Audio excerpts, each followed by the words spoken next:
I'd like to welcome to August 17th Cupertino City Council meeting. And let's start put the meeting in order. The mayor, Darcy Paul, unfortunately is ill today, so I will be taking over to chair the meeting today.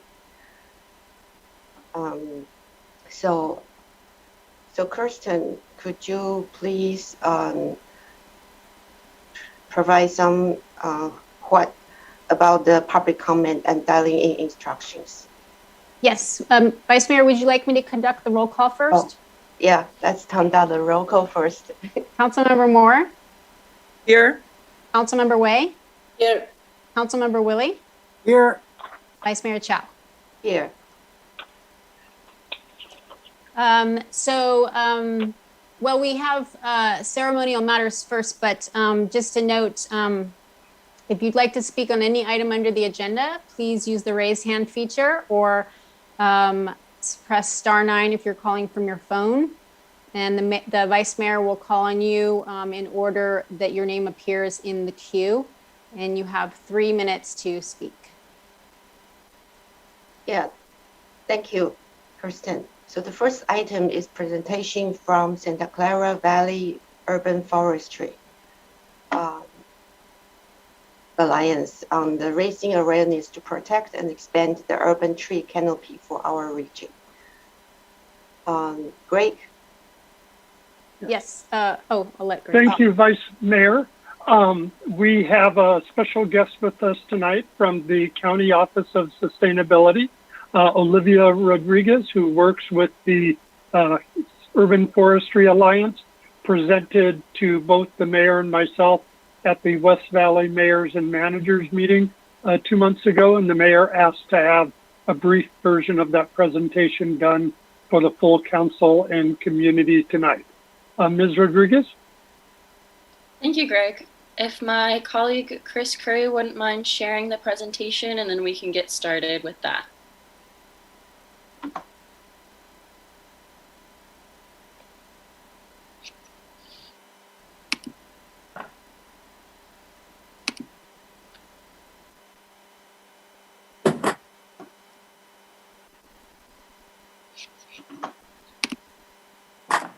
Okay, great.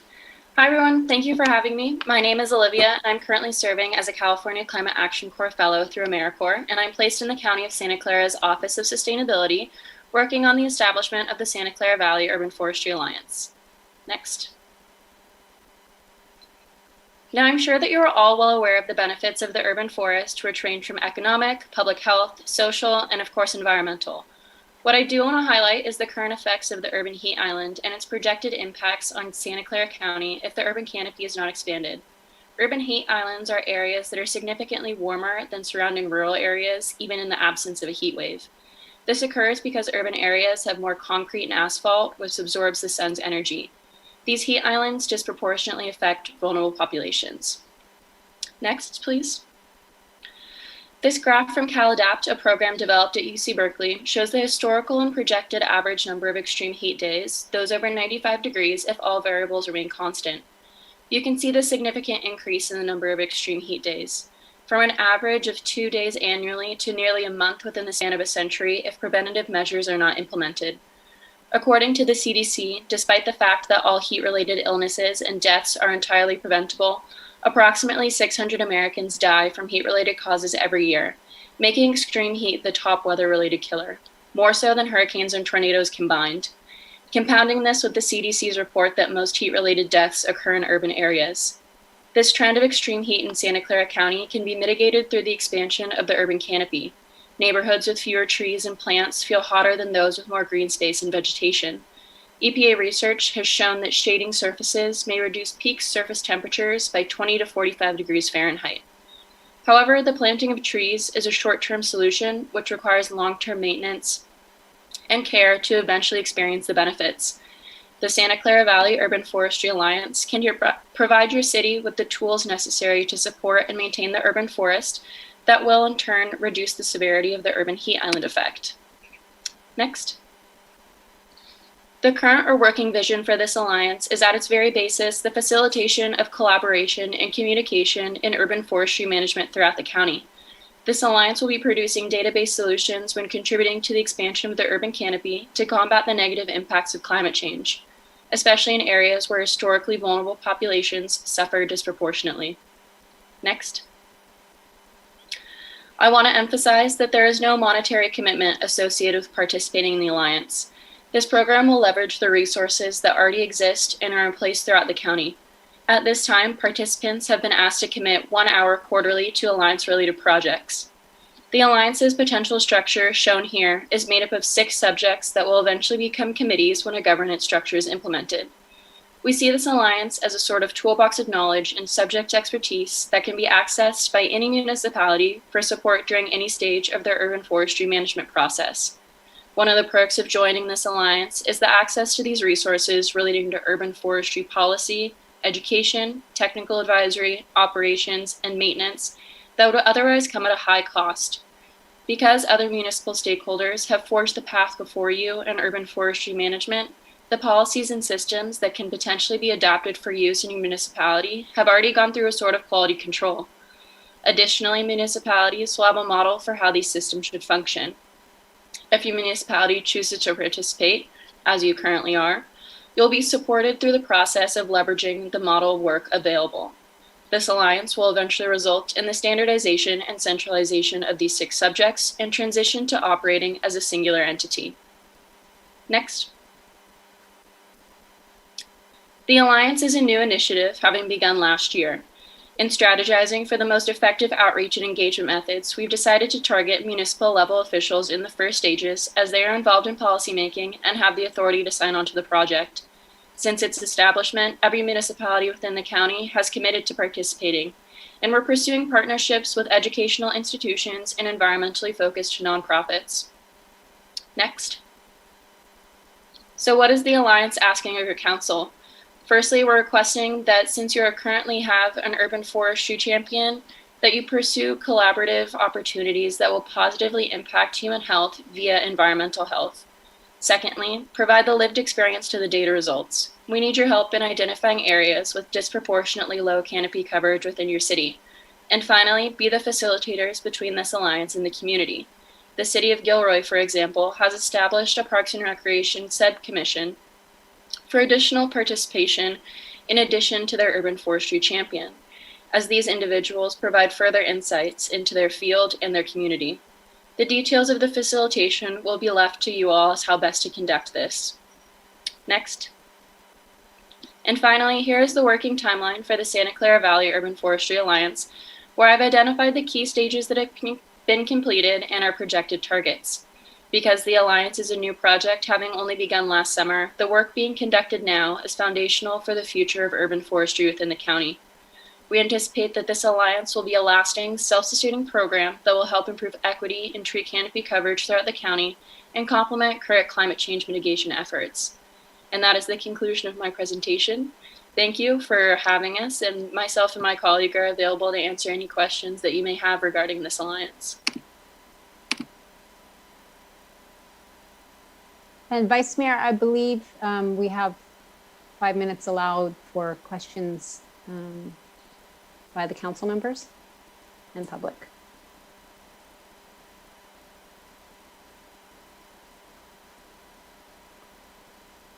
Mr. Councilmember Willie has his hand up, Vice Mayor. Councilmember Whaley. Yeah, hi, Olivia. Thank you very much for bringing this to us. Awareness is the first big part of change, and so thank you. So the question that I would ask, so we kind of have a slight other issue to deal with, and that's with the water shortage and needing to do conservation. I like your picture that showed, you know, the high density versus the more rural type and the temperature change. Well, when we're requesting residents to move away from the traditional landscape that requires water, of course, the ones that we see quite a few of, they've replaced it with a light beige colored rock with a few desert type plants.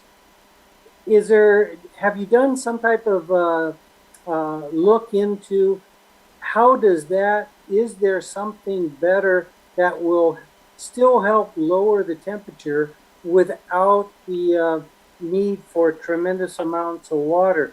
I mean, we're trying to advocate that to the community, but it sounds to me like we should really be advocating for landscapes that will contribute to bringing down the temperature, but not requiring large amounts of water. So I would really be interested in knowing if we have some information there. Thank you. That's an excellent question. Chris Curry, would you like to address that? You're on mute. Thank you. Yeah, and this has been a question that we've received almost every time we present in the last couple of months. Essentially, what we're doing is it's an investment for the future. As you use the water to grow these trees, they're going to save water in the future. We can't be short-sighted in how we look at what we're doing here. The benefits of an urban forest are going to far outweigh whatever sacrifice we have to make in water now.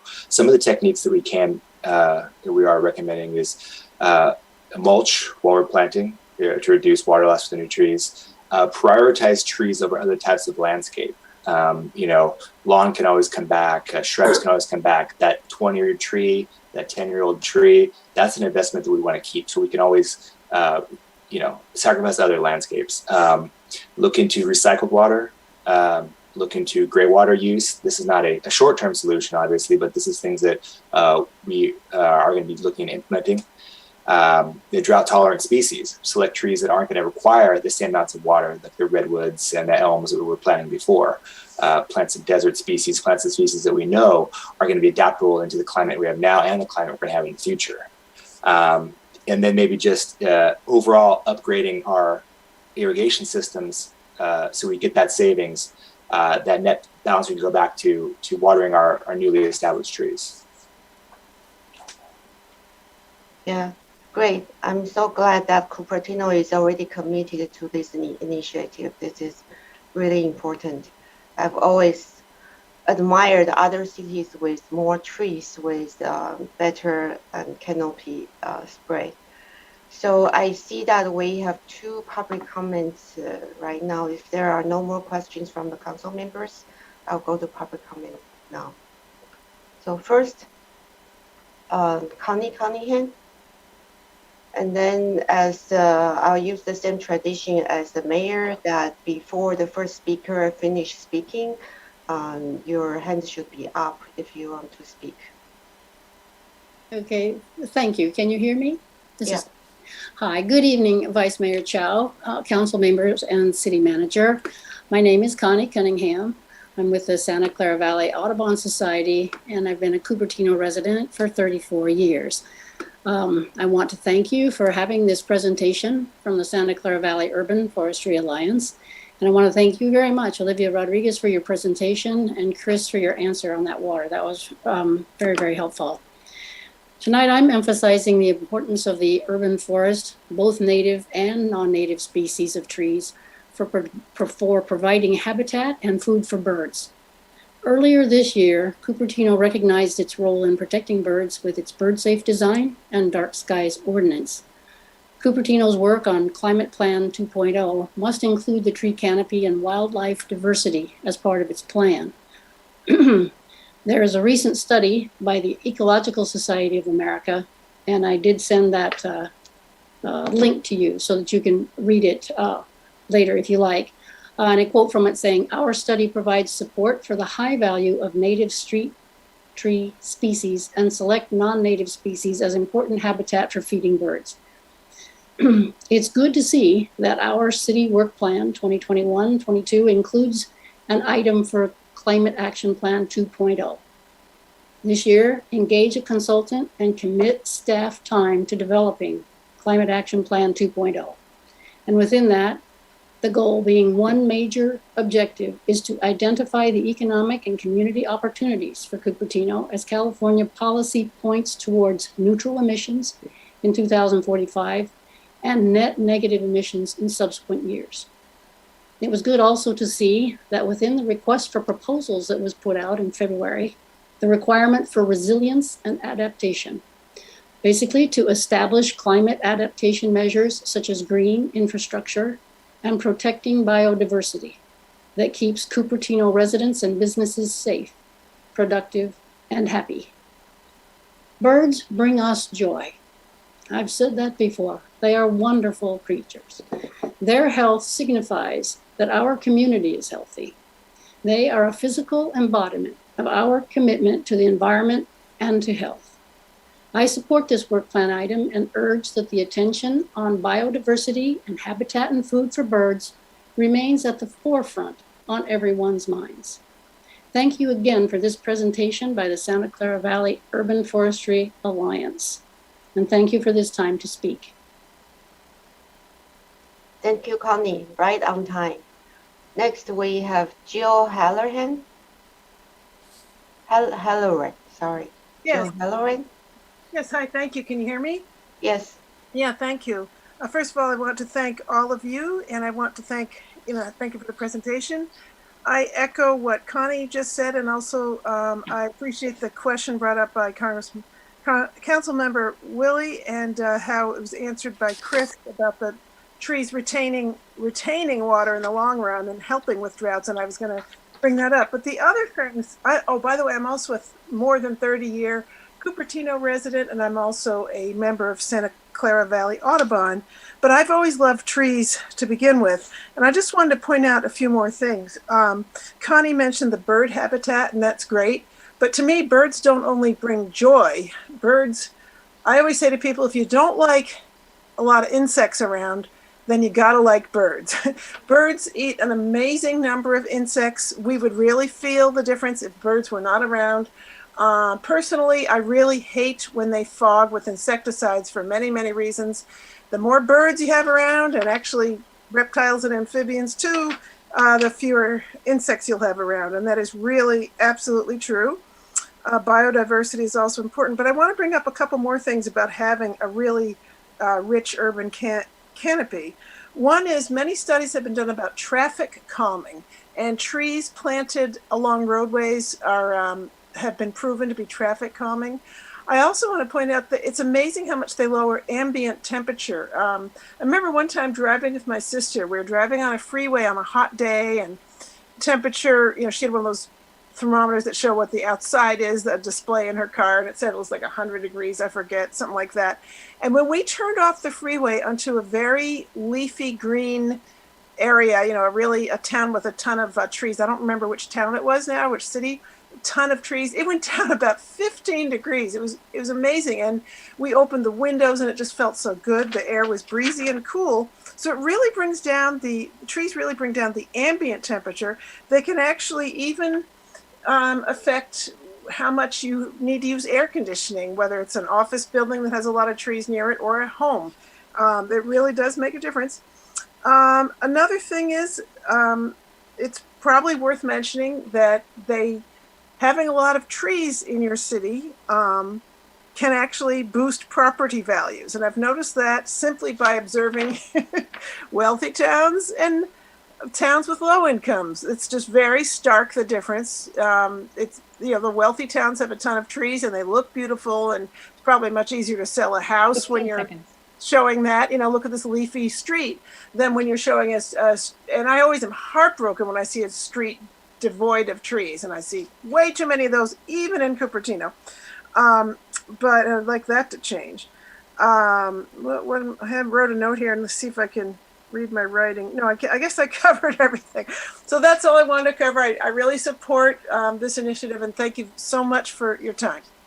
Great, thank you, Jill. I see there is another hand up. I think I forgot to announce who could speak right at the end of Connie's speech, and I'll let Jack speak. So Jack, Zhang. Yeah, good evening. May I co-present with Rachel Jiang, who is also in this call? Mm-hmm. Yeah. I'm sorry, I had to interview. I think, Jack, you're speaking at the wrong time. Sorry, Jack is my intern, and he's speaking on non-agenda items. I have to wait until a little bit. Oh, are you speaking on the urban canopy item? No, I apologize. Okay, that's fine. So then let's bring it back to the council. I guess this is a presentation, so we can really deliberate. And No action is unless required. yeah. So it's no more questions. Let's close this item. And then let's go to the second item, which is the presentation on online resources for public to participate in the legislative process. I believe it's Katie who will do the presentation. Good evening, Honorable Vice Mayor and council members. I actually have Casey Elliott with me from Townsend Public Affairs. They help us with our legislative consultant, and he'll be running through the presentation this evening. Yeah, good evening, Vice Mayor. And welcome, Casey. Good evening, Vice Mayor, council members. As was noted, my name is Casey Elliott. I'm Vice President, Townsend Public Affairs, and work with the city on your legislative agenda. Just want to share a quick PowerPoint to provide information on how members of the public can participate in the legislative process. Just as a real brief primer, before one can really engage in the legislative process, it's important to understand kind of the basics about the process. Within your agenda packet, there's a flow chart that tries to lay forth the legislative process for people to understand. But essentially, while we feel often in Sacramento that it's an insular process and can be very confusing, that there is an ample opportunity for public engagement. When at the beginning of a legislative session, bills are introduced by legislators. These bill ideas can come from anywhere, can come from a legislator, a member of the public, professional advocates, responses to items within the community or seen on news. Once legislation is introduced, it has to go through a number of steps, including in the House of Origin. So this would be assembly bills that are introduced in the Assembly, Senate bills that are introduced in the Senate. Bills usually have to go through a policy committee or two, depending upon the topic of the bill. A fiscal committee, depending upon whether or not there's a monetary impact from the legislation to the state, and then as well as a full vote of the floor in that house. Each of those opportunities, each of those steps along the way, there's opportunity for public engagement, whether that's making a position known, testifying at committee hearings, reaching out to legislators. And then as a bill progresses, it moves from the first house to what we refer to as the second house. So this would be assembly bills going into the Senate, Senate bills coming over to the Assembly. And a similar process gets played out again with policy committees, fiscal committees, and floor votes. Slight bit of difference on the second house. If a bill is amended in the second house, it would need to go back to its house of origin for what we call a concurrence vote. So the legislation would be passed by the same houses in the same format. Again, all of those steps along the way allow for public participation and input. Once a bill is signed by the legislature, it would go to the governor for their consideration. The legislative process follows a pretty standardized calendar. It fluctuates a little bit weeks, from even years to odd years because it is a 2-year legislative cycle. But the nice thing is the legislative calendar is put out about a year, usually at the beginning of Q4 for the following year. So we have about a year heads up as to most of the major deadlines as to where to engage. The House of Origin process that I described takes over about 6 months, usually from January to June approximately. And then the second House process gets sped up much quicker. That's where we are currently. And that process usually takes about 3 months, from June to August. And then the governor, when a bill reaches him, he'll have 12 to 30 days, depending upon when the legislation arrives at his desk. So more specific, how can we engage? There's a number of resources available online to help members engage, not only with legislators in Sacramento and DC, but also with the city. The city's Legislative Review Committee webpage, the LRC webpage, has information put forth by the city on on the meetings of the committee. So the agendas, the minutes, so people can engage at a local level to help have input on the city's positions on some of these measures. It will also contain the city's legislative agenda, which is the full list of priorities and position statements adopted by a city council at the beginning of the year, typically. It would also, the LRC's webpage also has a running list of the legislation considered by the committee, the position adopted by the committee, as well as the current status of that measure. So if people want to kind of monitor and follow what has been going on, there's an availability to do that. And then there's also information on how to contact legislators. Additionally, on the LRC website is a significant level of information, not just related to the city, but related to what's going on in Sacramento and DC. There's the flow chart that's in your packet is linked through on the LRC webpage. So there's information on the process, as well as links to directly search legislation, where you can find more information, bill analyses, hearing dates, those things, contact information for federal, state, and local officials, links to various associations that the city belongs to or has an interest in, as well as information on how to submit a letter. A member of the public can submit a letter. I should note that is the same as the information that's within the council packet tonight as well. Outside of the LRC webpage, there is a substantial amount of information available to the public through the state's websites. The Assembly and Senate each have their own websites with information and web pages for individual legislators, committees, schedules, kind of all of the background. There's archive links for the video recordings of committees, the audio recordings of the committees. There's also the legislative information website, which is the main website to get bill information, has bill analyses, text for individual bills dating back to 1999. That's also where, if you wanted to look up state codes and things, you could find information there. And then also the governor's website has significant level of information put out by his office, including press releases, appointment information, contact information for public comment. All of those websites have links on the LRC webpage. So if you don't have time to jot down all these web addresses, they can be found on the LRC webpage as well. One of the newer ways that members of the public have to interact with the state legislature is the letter portal. This was established by the legislature 2 years ago. It's a way that members of the public can submit physical copies of letters. Those letters, and should note, any member of the public can submit a letter through the letter portal. So whether it's me as a registered advocate, members of the council, individual members of the public, associations, everyone can submit through the letter portal.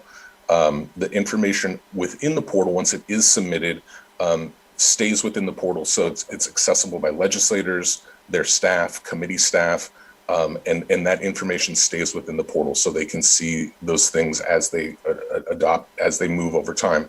This is important because while there still is the ability to send in letters or make positions known through email, faxes, snail mail, those elements, once that piece of paper is physically, removed from someone, it's very difficult to kind of trace back what has happened. So the letter portal allows for that capturing over time.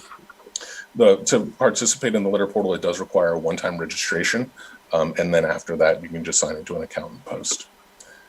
In order to register, it's relatively easy. You just put in information. It sends you a link, you verify your email address and your password, and then you're good to go. Once you're registered and you sign back into the portal, there's an option to submit a letter. And then from there, an individual would just search for the specific bill that they are looking for. And then once they've gotten to that bill, there will be a page that will prompt you to indicate the position that you have on a bill. So support, opposition, support if amended, opposed unless amended, or some other version of a position. Allows you to adapt a subject. So typically that's you would know what bill you're talking about in your position. The opportunity to upload a file. This would generally be the letter, review it, and submit it, and then it's captured within the portal. I should note that the one thing regarding the legislative portal is once a bill moves from the legislature to the governor's office does not have access to the legislative portal. So if individuals do submit letters through the legislative portal, it would be best if once that bill moves to the governor's office to draft a hard copy letter and send that. There is also an email address for the governor's office that if anyone's interested in, I'm happy to provide that later. And with that, I'd be happy to answer any questions on any of these items. Thank you. Thank you, Casey. So anyone has, I guess we are all pretty familiar with the process. And I think this is the Legislative Review Committee. I and Councilmember Moore are on the committee. I requested the item so that we can inform the public about the legislative process. Because for me, it had been, I find it out piece by piece as issues come up. And then it's really nice that now we have a full schedule, a better view of the process. Councilmember Wei. So a question, would this presentation be posted on our website so residents can go back and reference it?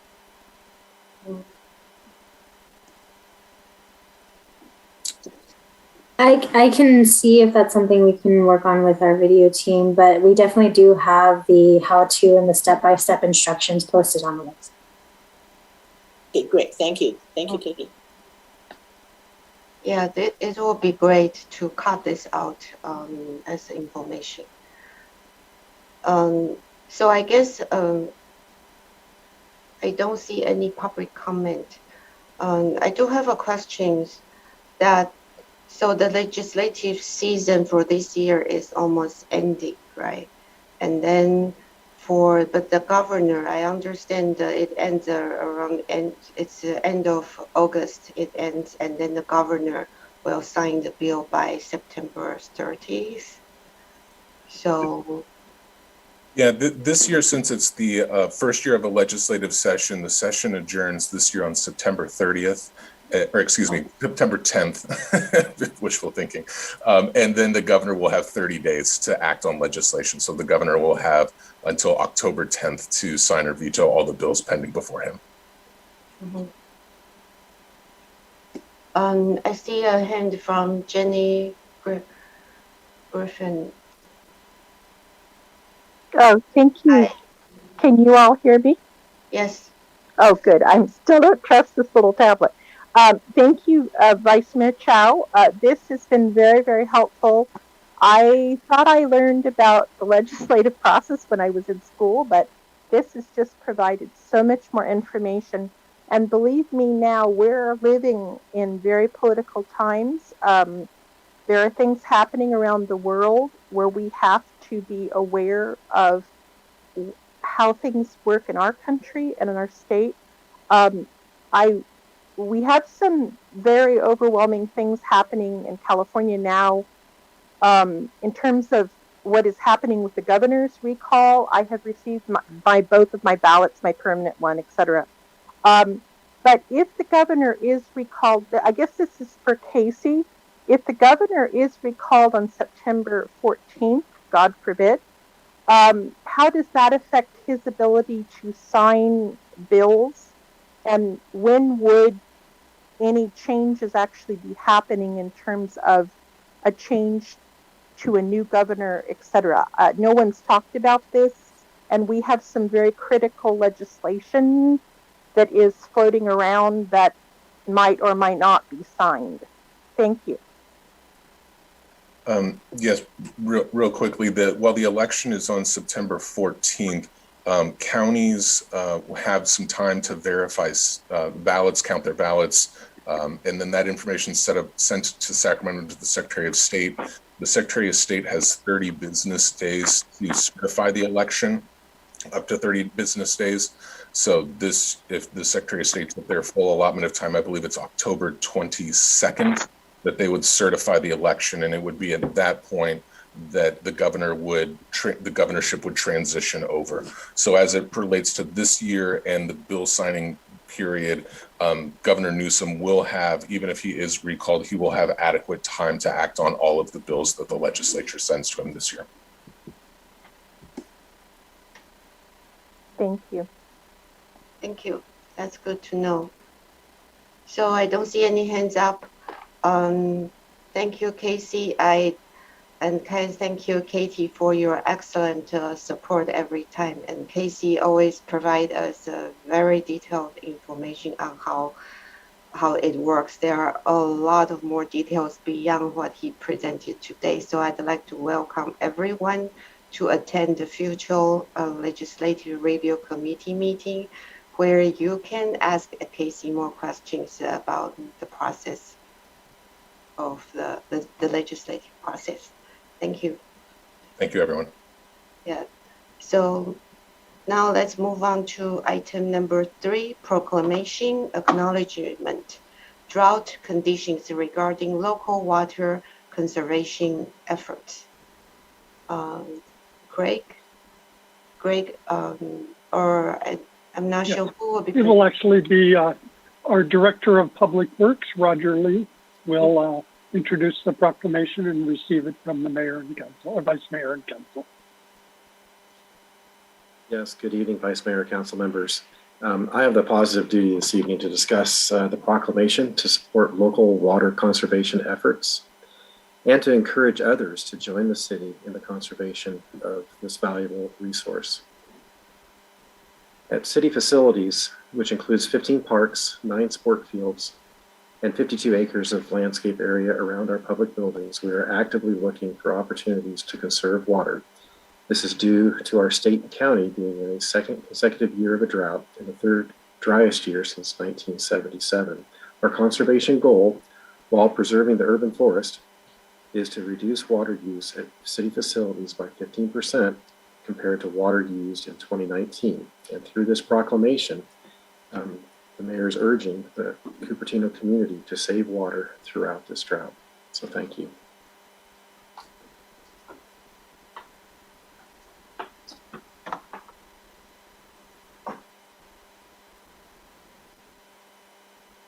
Thank you, Roger. Councilmember Moore. Great. Thanks, Roger, for the presentation of our proclamation. I have a question regarding the 15% reduction because going through the accounts payable, I'll occasionally see the San Jose Water Company bills and for each of the individual meters. So would you happen to know if you're needing to go 15% reduction per month or for the year, going back to 2019, what exactly are they looking for? Because it makes a big difference if you're looking at July and August versus February. Yes, correct. You know, with Valley Water and their mandate to reduce 15%, I think that happened like at the beginning of June. And so we took positive efforts back in June to hit that 15% mark. And so we've been doing that since that time. And we had a fairly mild summer leading into it, but I mean, it's doing everything that we can, Councilmember Moore, to hit that number.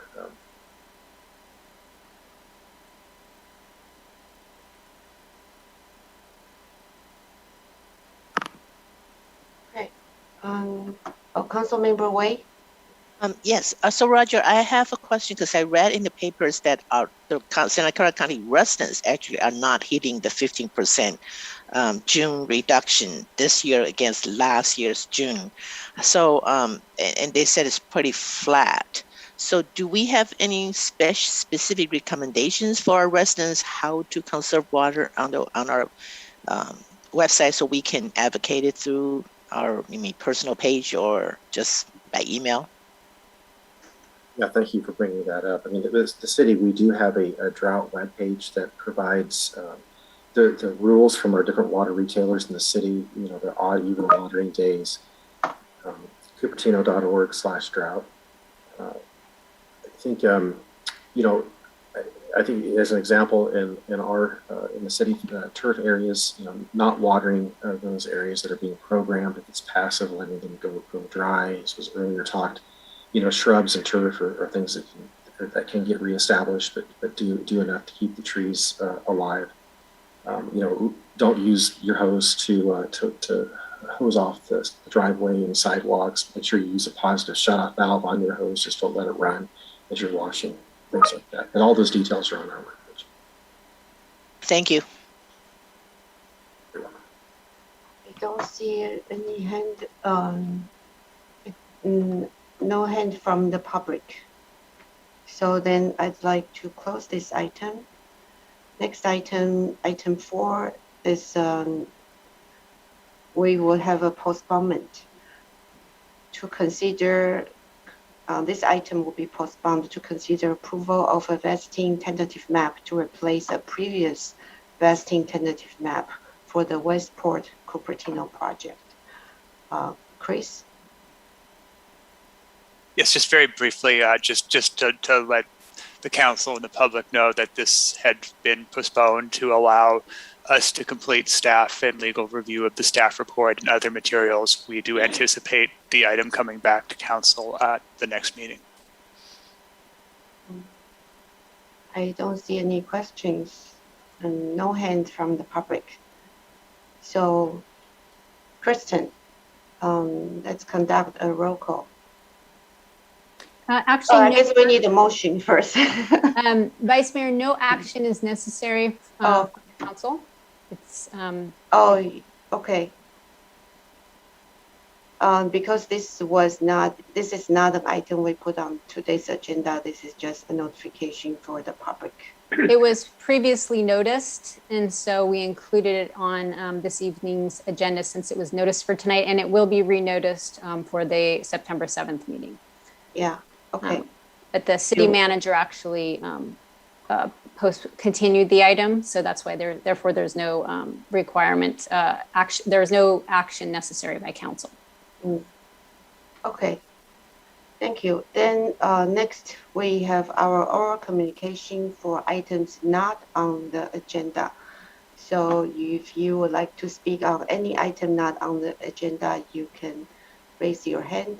And if you're on the phone, I believe you do star 9 or star 6. Star 9 to raise your hand and star 6 to unmute yourself.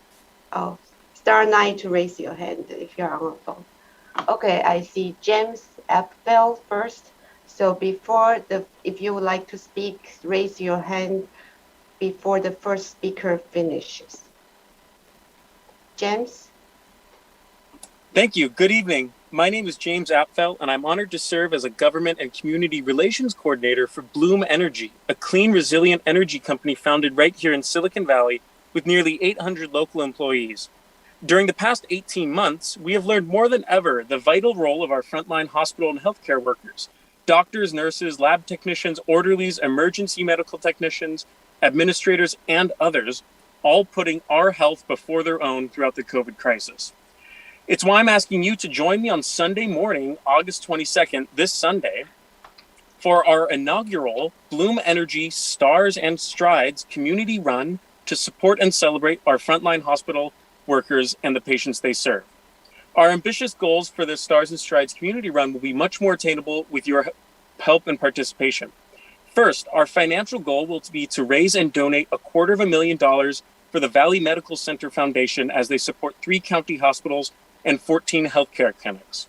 Second, our participation goal, 2,000 paid participants in our Silicon Valley 5K run or walk, our Synaptics 10K run, or our HP Incorporated Fit Kids Fun Run.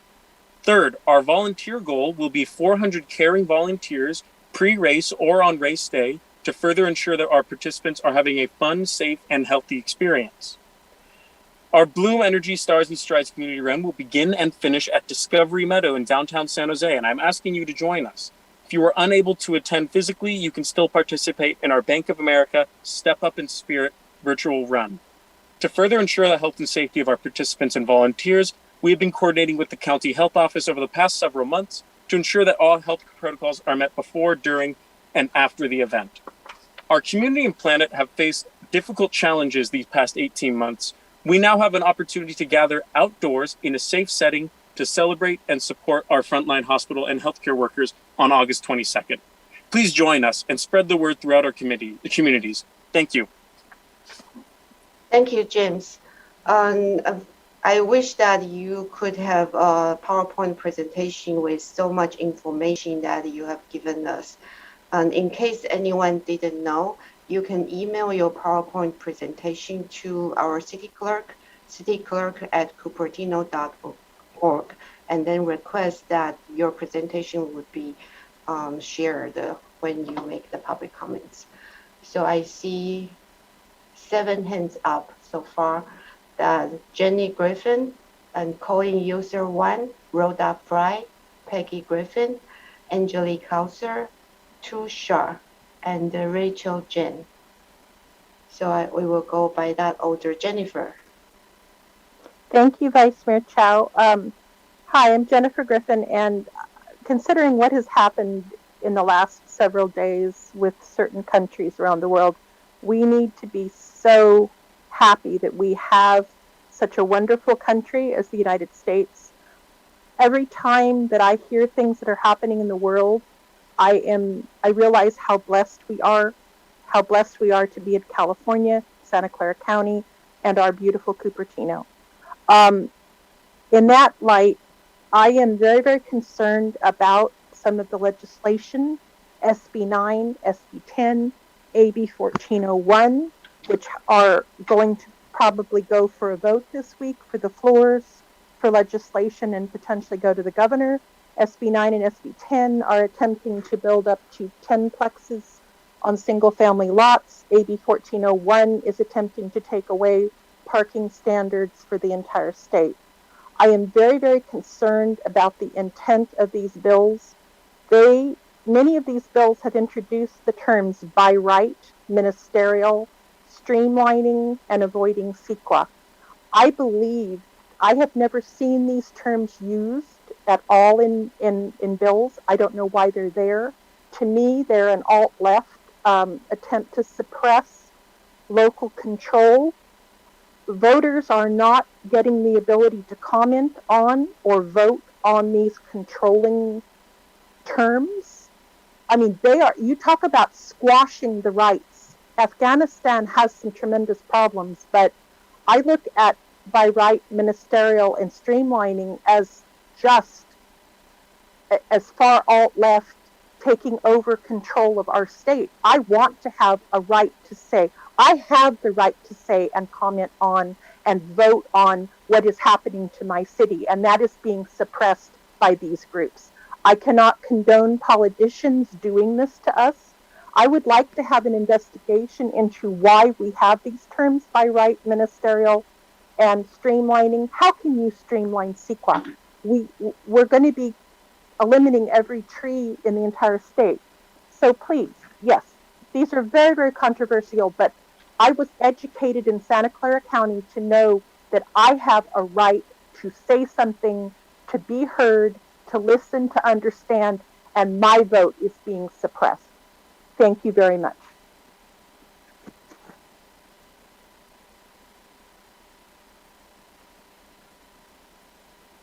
Thank you, Jennifer.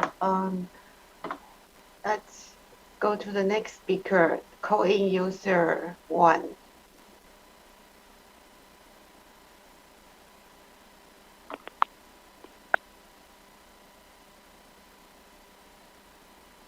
Dear Mayor, Acting Mayor, Interim Mayor, Council members, and all the guests, communities, members, thanks for you listening to us.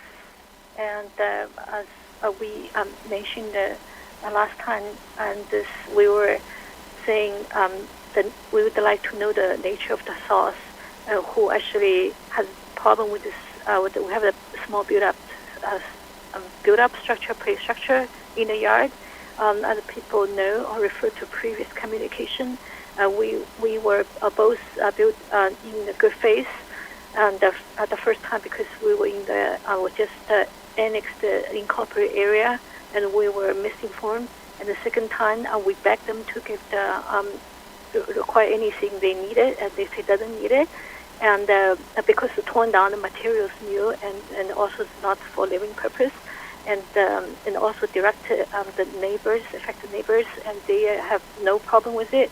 So we strongly see the legitimacy who actually was the one had problem with it, and if they are not even related to the city, why we need to even have put those efforts to basically to put so much health to our own community residents, and any irrelevant to the personal business should not be the matter. Typically, for this very young youth and also kids and elder the residents, and also this is.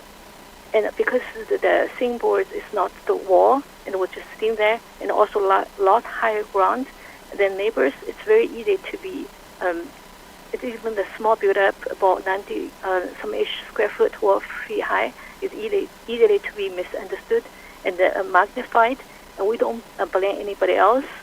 So it's so since the time we actually if anybody actually was a legitimate person, so haven't heard any of that, and we should try to talk to communicate with the city, and nobody actually provide that. So that means there's no reason to dwell on this, and as we don't blame anybody else, and we actually, even though this doesn't really require anything by the code, and we will still try to step down, working with some symbolic from it to actually have, if the city want to have, better step down. So let's just move on with this matters. And like to anybody, I want to feel free to communicate with us, and I very appreciate you guys listen to us. And thank you, everybody.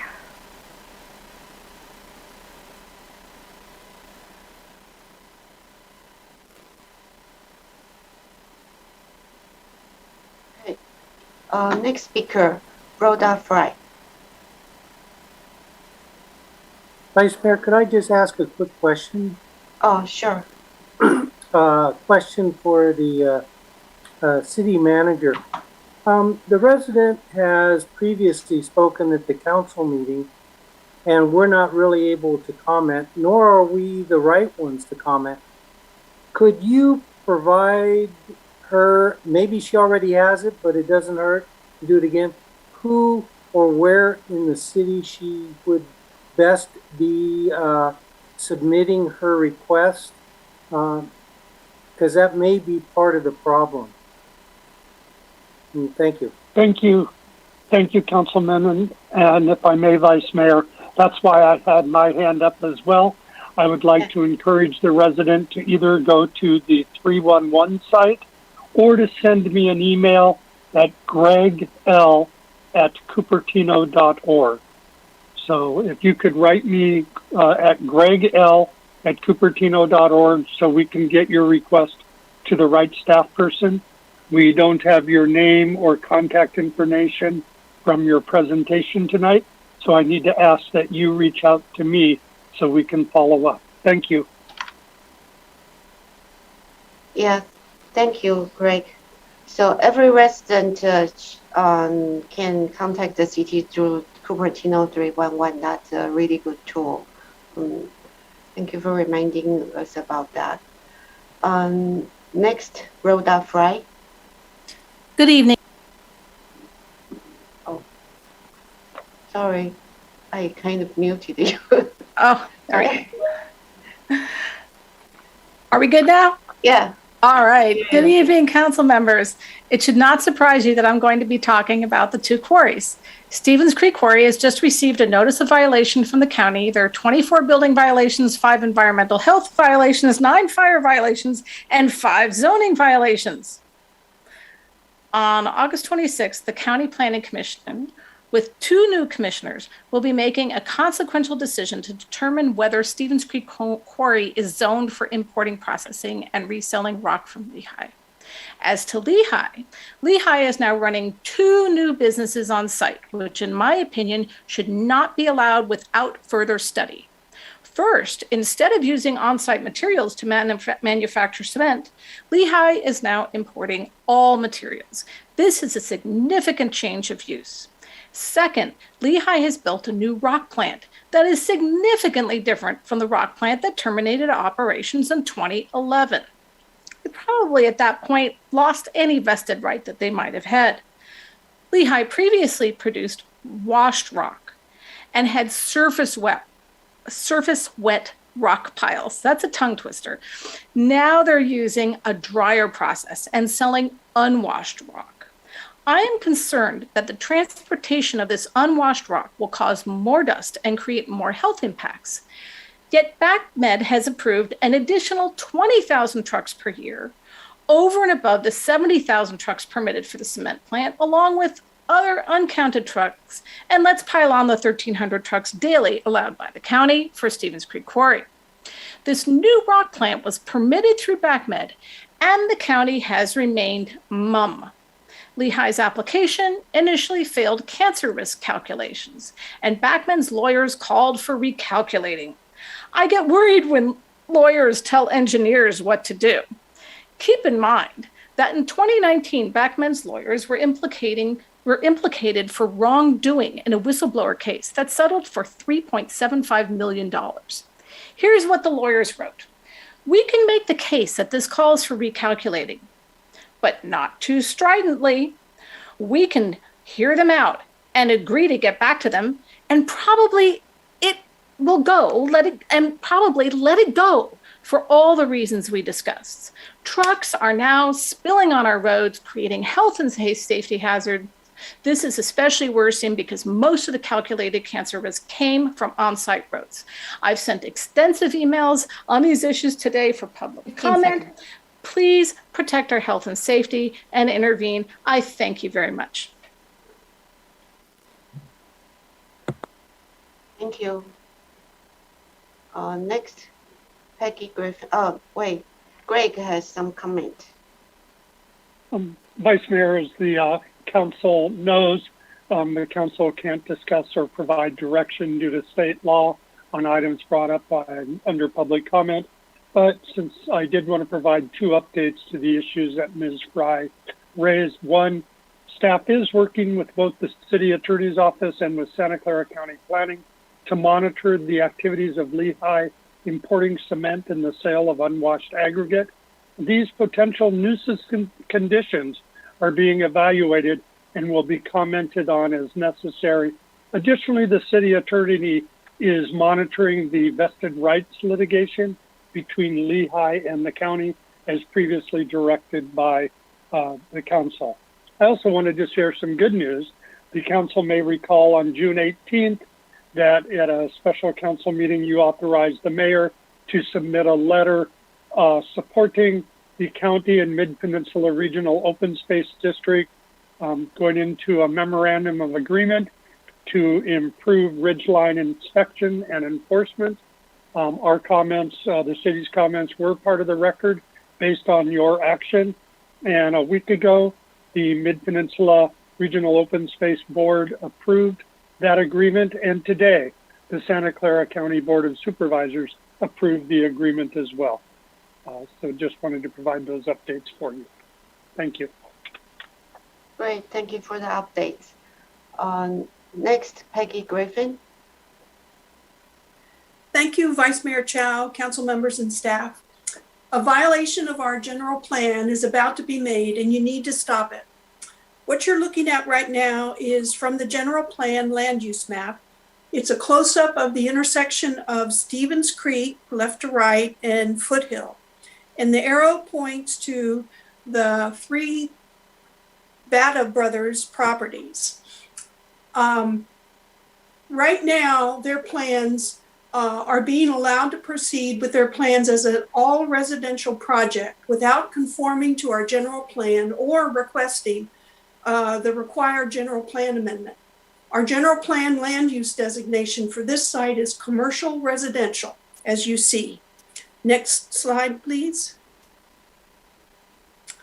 Our general plan also designates this area as a neighborhood commercial center, as you see here. Next slide, please. Our general plan definition of commercial residential states that this designation allows primarily commercial uses and secondarily residential uses. Can you scroll a little bit more? Thank you. Our general plan also definition for neighborhood commercial residential states that the residential living units may only be allowed as upper floor uses, which they are not in the current project. Scroll next page, please. Our general plan also says the retention of these centers is part of the guiding principles of our general plan, and it states this in a big highlighted box.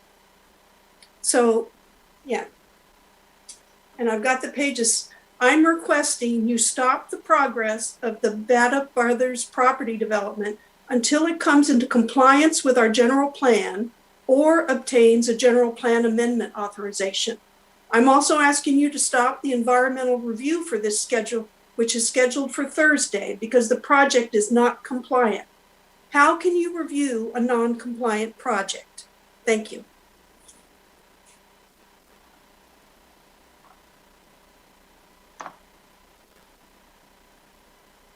Thank you, Peggy.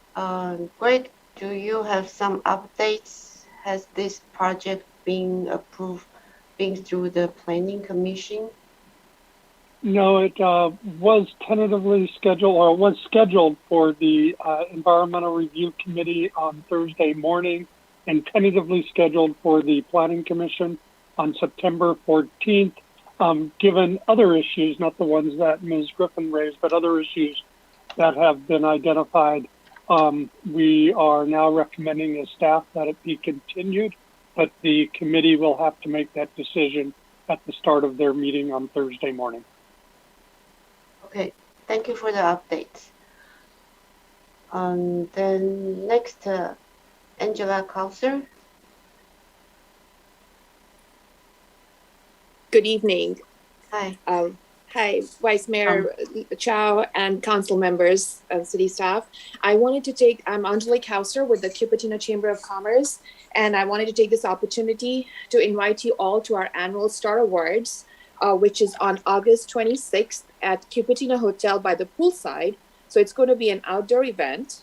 And we're going to be honoring a number of people who have shown up above and above in our community. The Citizens of the Year are going to be Richard Adler and Connie Cunningham. And our nonprofit of the year is Walk by Cupertino. Business of the year is Insight Education, Lazy Dog Restaurant and Bar. And from our city, our very own Kathy Nomura is going to be the Employee of the Year. Cupertino Union School District Educator of the Year is going to be their Student Nutritional Services. From the Fremont Union High School District, the Educator of the Year is Michelle Quadipin. From De Anza College, it's Heidi King. Then from our Santa Clara County Fire Employee of the Year is Curtis Straw. And the Santa Clara County Sheriff's Employee of the Year is Sergeant Leonard Gonzalez. We really hope that you all can join us on next Thursday at Cupertino Hotel by the poolside. The event starts at 5 p.m. And we would be looking forward to seeing you all there, and everyone else who's hearing us in, please do visit the Cupertino Chamber website and you can get more details on it. Looking forward to seeing you there. Thank you.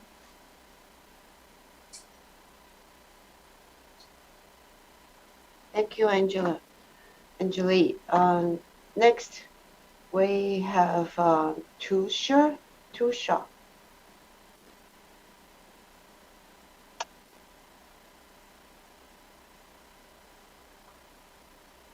Hi, are you able to hear me? Yeah, we can hear you. Okay, thanks. Good evening, council members and city staff. I'm a tax-paying resident of Cupertino.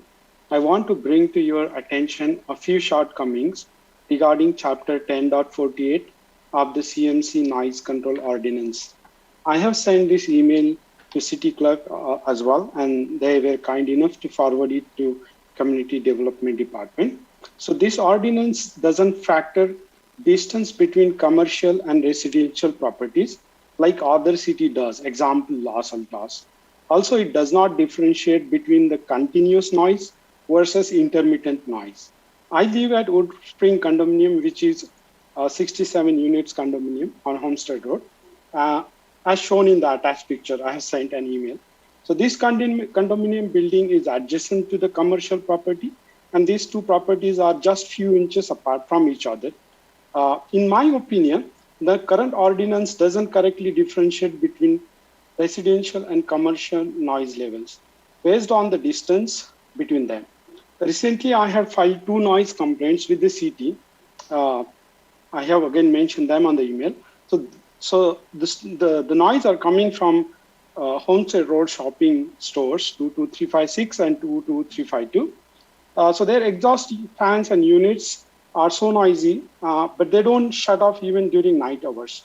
The noise levels from these units are loud enough to violate the night hour code of Chapter 1048 of the CMC for the residential property. But because the current ordinance suggests that for any noise level violation, the origin of the noise has to be considered. So the enforcement officer had to consider the noise under the commercial noise level, though my property is just a few inches away from that property. And even though the noise level exceeding the acceptance residential noise level limit, since it was within the commercial noise level limit, the officer was helpless and could not take any action on at least one of the complaints. So I still have one other complaint open. So the continuous noise throughout the days and nights exceeding the residential noise limit is not only affecting the quality of life, but also the physical and mental health of my family and my neighbors. Imagine the blower being on continuously, day and night. Though its noise is within the acceptable limits of the commercial standards, can you bear that noise continuously? No, right? But my family and I have to suffer through such a pain every day. So I request city to update Chapter 1048 of CMC to include the distance as a factor while considering commercial or residential property noise levels and different noise levels for continuous versus intermittent noise. Second request I have is consider a re-review of the noise levels mentioned in Chapter 1048, since they are too old. From my understanding, they are from 1990, and then reopening my both noise level cases and consider the noise levels originating from 22356 and 22352 as the residential standard. And finally, I would request council members to just hear the attached recording noise audio clip once and imagine what me and my family and our neighbors have to go through. We have been forced to hear this noise 24/7 all year long. Hope you can fix it. Thank you. Thank you so much for bringing this to our attention. I see Councilmember Whaley has his hand. Councilmember Whaley. Yeah, just a quick question for the city manager that might be able to help us better understand. So we all did receive the email. We read it. I listened to the thing. Could you ask code enforcement for some details? Did they actually go out and take the noise measurements and provide us the city's response or code enforcement's response as to the noise level versus what's allowed? I would go one step further. I think our public works is well versed with noise reduction type devices. If we remember back to Main Street, we had a resident that said the fumes from the restaurants were nauseating, and they then put in some reductions to take care of that. And I would think that our public works would be able to make some recommendations if the noise is at this level. So could you provide us that type of information so that we kind of know where we're at? Thank you. Thank you, Councilman, Vice Mayor, and members of the council. Because this is not an agendized item, we can't get into council discussion regarding it. However, given the substantial materials that the gentleman speaker submitted to us in advance of this meeting, it has already been referred to our code enforcement staff as well as to our city attorney to pursue what voluntary compliance might be possible, what other regulatory approaches may be possible besides those identified to date, as well as ultimately what ordinance changes the council may need to consider. But that's, we can provide additional updates separately, but because this was not agendized, there can't be further discussion or direction this evening. Okay, thank you. Next, we have Jack Song.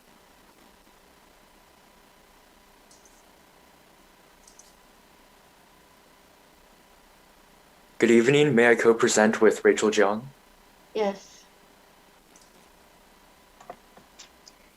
Good evening, and thank you so much for this opportunity to speak. My name is Rachel. And my name is Jack. We're both interns for Councilmember Hung Wei, and we'd like to recount our experiences at the Ringing of the Bells for Peace event on August 6th, which Vice Mayor Liang Chao and Council members John Willie and Hung Wei attended.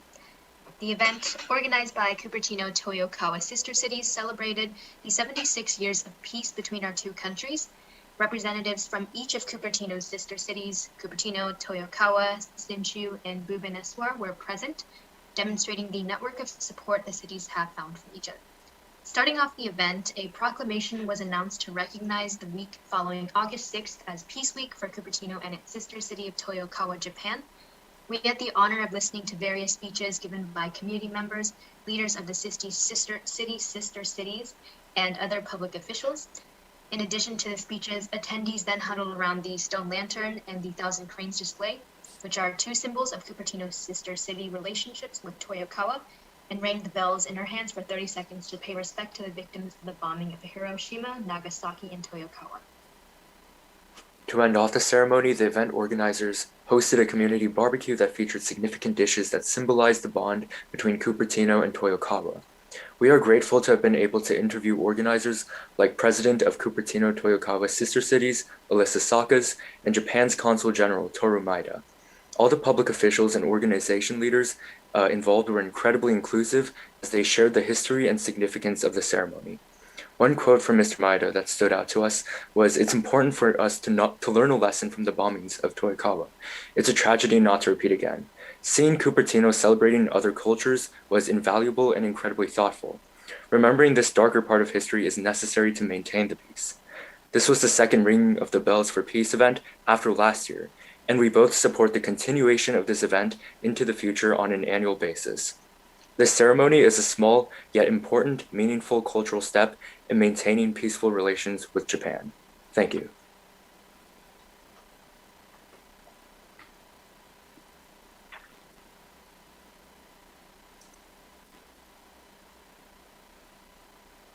Oh, okay. So that's the end of the oral communication. Next item would be brief reports on council member activities and brief announcements. So this would not include the committee assignment. So any council member, council member Willie and Yeah, thank you, Vice Mayor. So I'd just like to let the community know that we did do the housing survey, realizing that the RENA requirement is out and we have to address it, and that we also have to do our housing element this year. So we did the housing survey. It was open from June 1st through June 30th. We extended it an additional 14 days, and we had well over 900 resident replies. And so that is really high for a survey. That's good. But the more important thing for me to alert the community to, and that is we reviewed the results for our meeting on August 2nd, and we're pretty much very supportive of having a follow-up survey that will go more in detail So I want to alert the community to be on the lookout for it, probably in the October timeframe.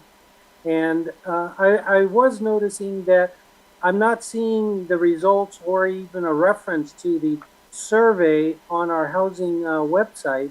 Maybe Katie could, or Carrie could check into that. It seems to me important information that should be accessible to the community. And I'll leave it at that. Thank you. Okay, Councilmember Wei. Thank you, Vice Mayor Chow. Here are a few activities that I attended. On July 24th, I attended the Kids and Fun Festival press release. The Kids and Fun Festival was supported by the city of Cupertino, and which was hosted last Saturday, August 14th. I heard that there were tons of families and kids there, so it was a very successful event. On July 30th, both Councilmember Moore and I attended the Cupertino City the City Council Women's Quarterly Get-Together in Morgan Hill, and we toured the historic Morgan Hill House. And it was a really great get-together to hear about other City Council, former and current City Council women, their points of view and how they, work in their city. And August 6th, as Jack and Rachel presented, the Cupertino Toyokawa Sister Cities Bell Ringing for Peace at Memorial Park was really a heartwarming and event that reminds us of history and what we learn from history. And August 9th, I think a couple of us attended the listening to the housing seminar hosted by Santa Clara County Planning Collaborative. And these are cities, Cupertino, Los Altos, Saratoga, and Montezurino. And we're there to listening to the public comment, like Councilmember Willie says, housing elements is coming. So it's important that we listen to public comments. So thank you. Okay, Councilmember Moore. Thank you, Vice Mayor. So on August 14th, the Vice Mayor and myself attended the Taiwanese Kids Fun Festival at Memorial Park. And this is a really fun event which supports cultural exchange, and there were lots of kids out enjoying educational booths and games, and there was food and different play areas. And this is the second time I've attended, and I hope they get to bring more people back in person next year. And today I attended the Independence Day flag raising at Community Hall Plaza with Council Members Wei, and Councilmember Willie was standing in for Mayor Paul. India is the largest democracy in the world, which achieved this distinction through largely nonviolent resistance, and we are happy to continue the annual flag raising. And I have there is a painting I have in the back. I did visit it last year. No one could be there, so it was rather sad. So I do have a little painting there of Rena, who did the flag raising last year, and hopefully next year we'll have more people back in person. And there was dancing today, and it was beautiful. Okay, thank you. Thank you. So I attended some of the same event the other council member attended, the Kids Fun Festival, the Toyokawa Sisters Association event. But unfortunately, I missed the Indian flag raising this morning. I was still feeling under the weather this morning. And then I also attended a Taiwanese Business Association meeting earlier in July. And I'd like to bring everyone's attention to a new website Cupertino has brought up. It's called engagecupertino.org. And you can, it's a platform for citizens to communicate about issues that's important to the city. Two topics are up, is climate action plan and single-use plastics. So I encourage everyone to check it out. And then in next year, the most important issue is general plan. And Councilmember Wei and I attended the Let's Talk Housing event hosted by Santa Clara County Housing Collaborative. The August 9th one was for Cupertino, Los Altos, Saratoga, and Montezurino. I think there were many Cupertino residents who attended the event. I don't know if they have a recording. However, the event does include general information about the housing element. So in case you missed that one, you can still attend this one tomorrow on August 18th. That's for Campbell, Escaltos, and Los Altos. But I think if you attend, you can still get the county level information. And there is another one in August 30th. The city hopefully will start our own outreach soon. Thank you.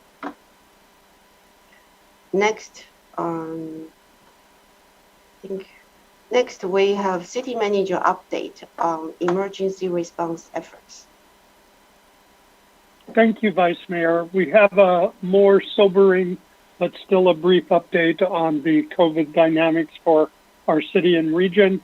Countywide, there are now 128,000 cases, which is up 2,208 from last week.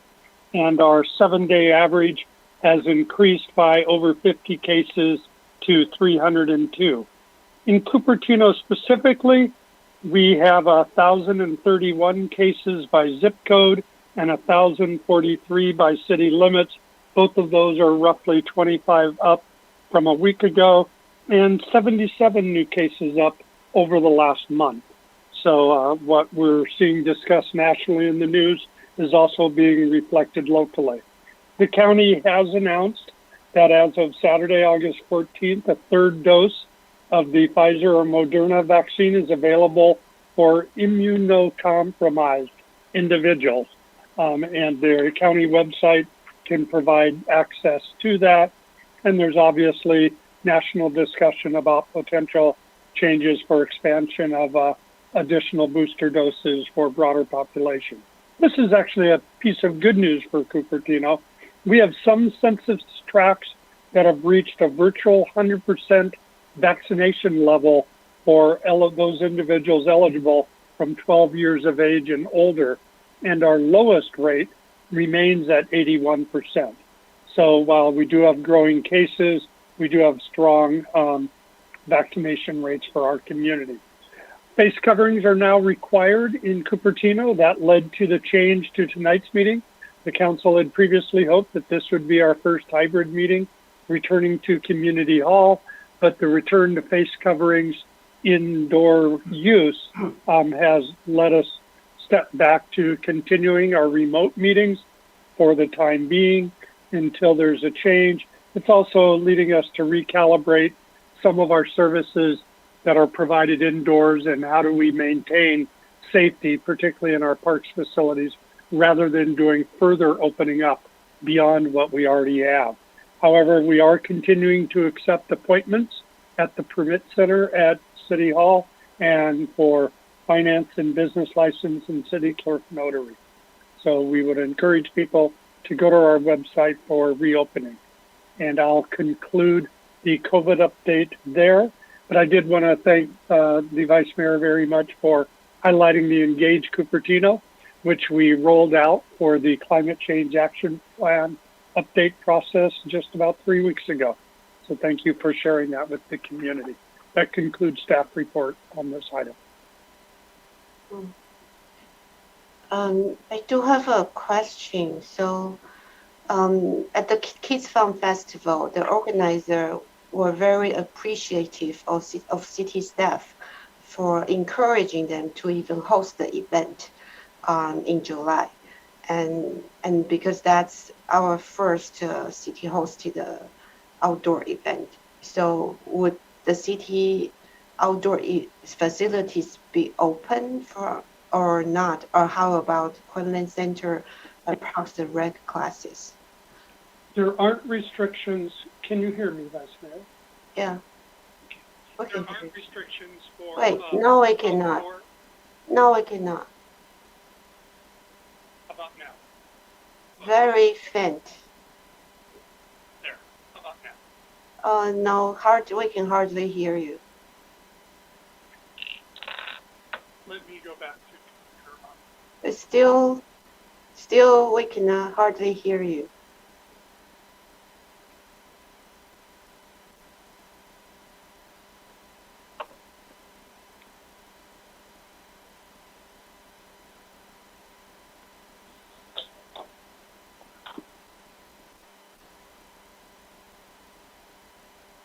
Apologies, Mayor. Can you hear me now? That's good. Yes. Thank you. Yes, outdoors, there aren't the same limitations as indoors, and the Family Fun Fest or Kids Fun Fest was the first public event that we've had since the pandemic landed upon us. The Rotary is continuing to move forward as of today with their festival for early September. And so I think we are seeing a desire for community members where they can gather safely distanced outdoors, wearing masks if they so choose, are pursuing opportunities. However, we do recommend caution, just given the rising COVID rates in our region and in our city. So we are constantly monitoring it and checking in with the county on what's appropriate for each community given our standards. So we will continue providing these updates at every council meeting until we're through this. Great. I think we got a question about library reopening. How is the status on library reopening? The library has reopened. It's not open on Sundays as previously identified, but library services are being provided, but masks are required for all indoor staff and visitors. Great. Thank you. Next item is report on committee assignment.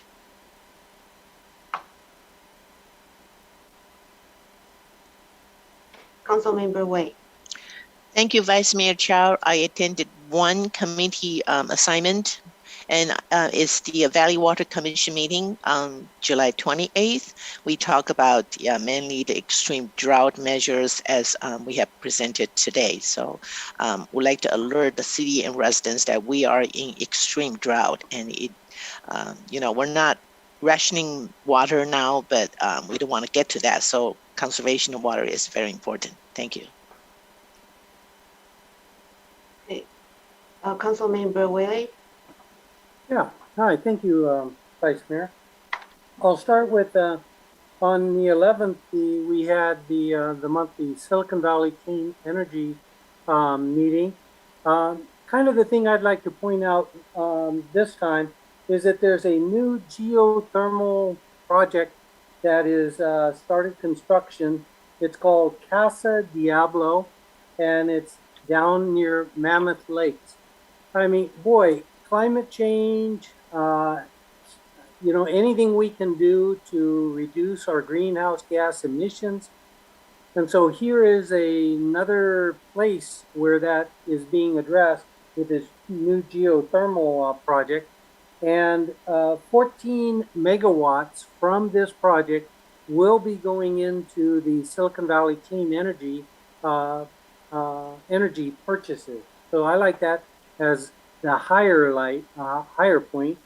But they also talked about that they are coming up with a prepay method for the power purchase agreements, not all of it, but 10%. Using a prepay method, they'll be able to reduce the cost of power from about $1.3 to $1.7 million. And then Silicon Valley Clean Energy will then be utilizing that both internally and lowering the cost to the consumer base. And so both of those are very noteworthy items. On July 22nd was the Silicon Valley Regional Interoperability meeting. And as we had talked the previous month or two, the shooting at the VTA yard was the first real use of this new interoperability connection for communication. And so it worked really well. Now that it's up and running and has been shown to work, now they're doing more in terms of the logistics and further implementation. NASA has now asked to be included in this joint communication during emergencies. And so then we'll have other agencies also requesting. So it's moving in the right direction too. those are the assignments, committee assignments for this month. Thank you. Councilmember Moore. Thank you, Vice Mayor. On August 12th, I chaired the VTA Policy Advisory Committee meeting. As Councilmember Willie mentioned, there was the shooting at the VTA yard, and the organization is still healing from that event. During this meeting, of note, we made multiple suggestions for 2 of the complete streets corridor studies, one on Tasman and one on Bascom Avenue.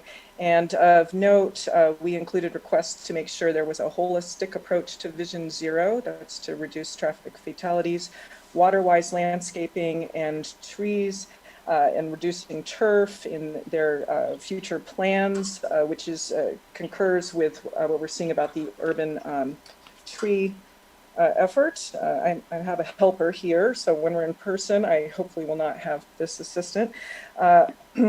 And consideration of the bicycle superhighway connection. And that's all I have to share. Thank you.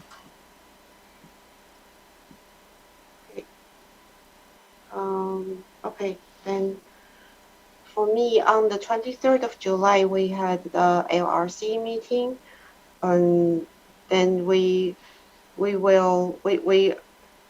so in addition to the presentation you see today, we also are recommending to plan a virtual meeting between the legislators and all of the council members to be held sometime in October, so that we can get an update and communicate directly with the legislators.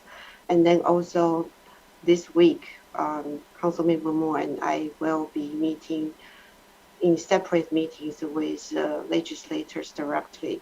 This is an annual legislative day that we usually go to Sacramento, but this year we will be doing that virtually.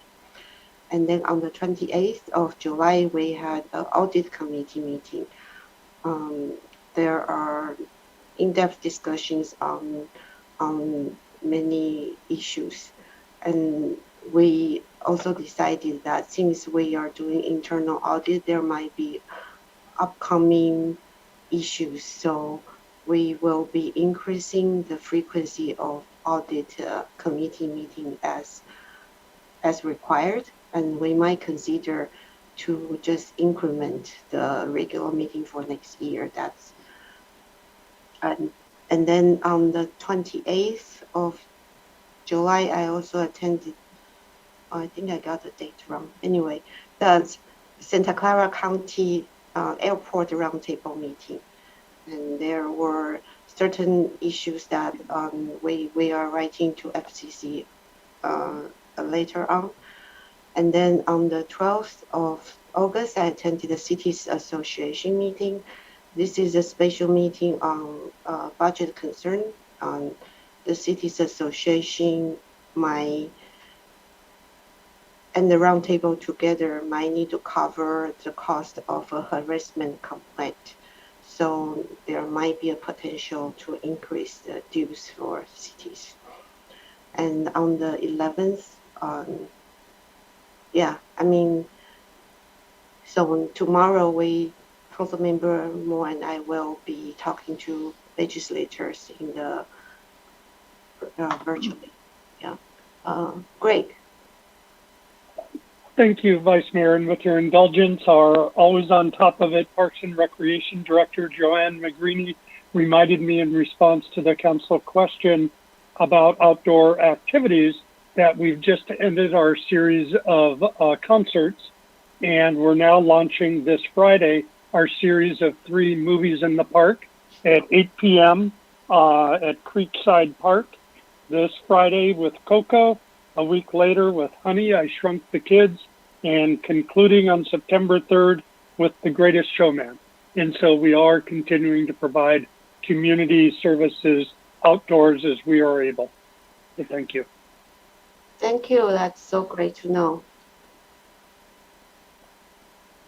So that concludes this item. And then next is consent agenda, items 8 to 18.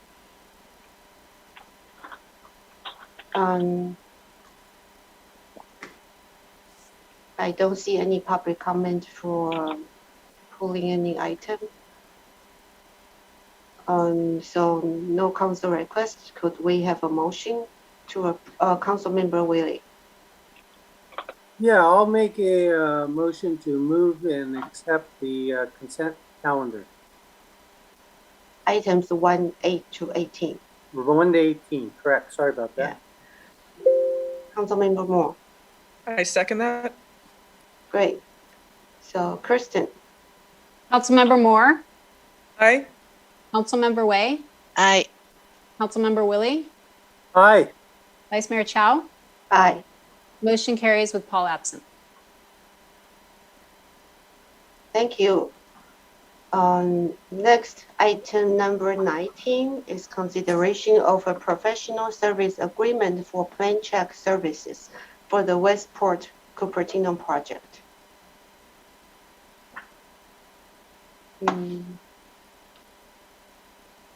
Do we? Yes, Vice Mayor, if I may. Yeah, sure. Ben Fu, Director of Community Development. Thank you, Vice Mayor, for your introduction. This item, Westport Plan Check, due to the size of the project and also our limited resources, we're asking for plan check services to be contracted out, which is very typical practice, as well as what we have done here in our city.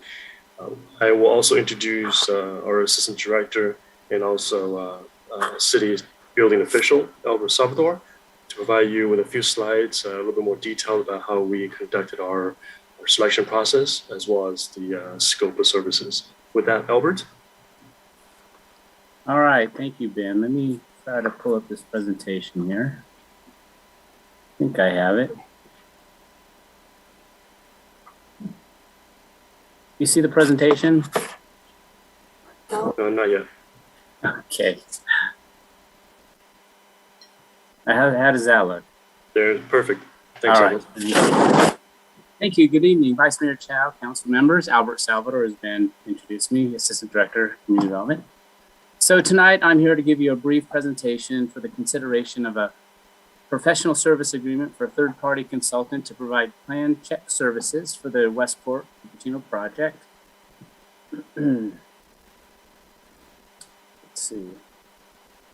So the regulatory review of the project is required to ensure compliance with all provisions of the state and local regulations, which includes fire life safety review, including egress and fire resistive construction, smoke control, use separations, and opening protection. The review will also verify compliance with structural accessibility, plumbing, mechanical, electrical, energy, and sustainability requirements. So the use of third-party consultants to provide professional plan check services is a cost-effective way of ensuring the expectations of the applicant with respect to the review timelines established are being met when resources available through the city staff is limited. So Cupertino's selection process involved a posting of a request for qualifications to the industry. Statements of qualifications were submitted from 7 different firms.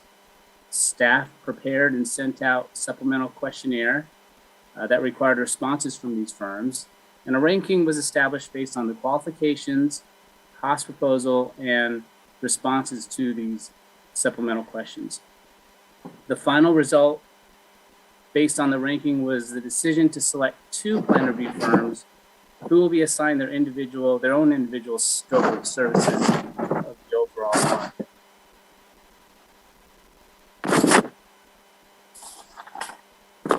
So the impact of the item will increase appropriations and revenues in the Community Development Department division, and costs related to the project will be offset by the plan check fees collected from Westport.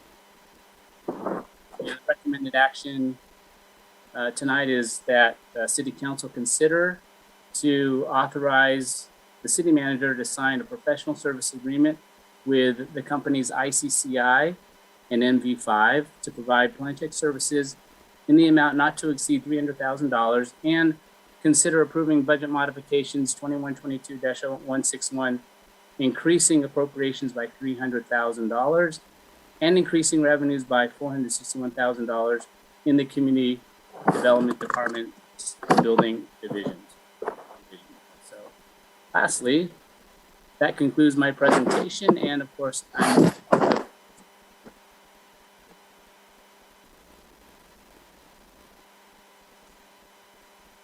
think Albert cut out at the end there. What Albert was saying is that concludes the presentation. We're available for questions if council and vice mayor have any. That is Thank you. exactly what I said. Thank you. Yeah, thank you, Albert and Ben.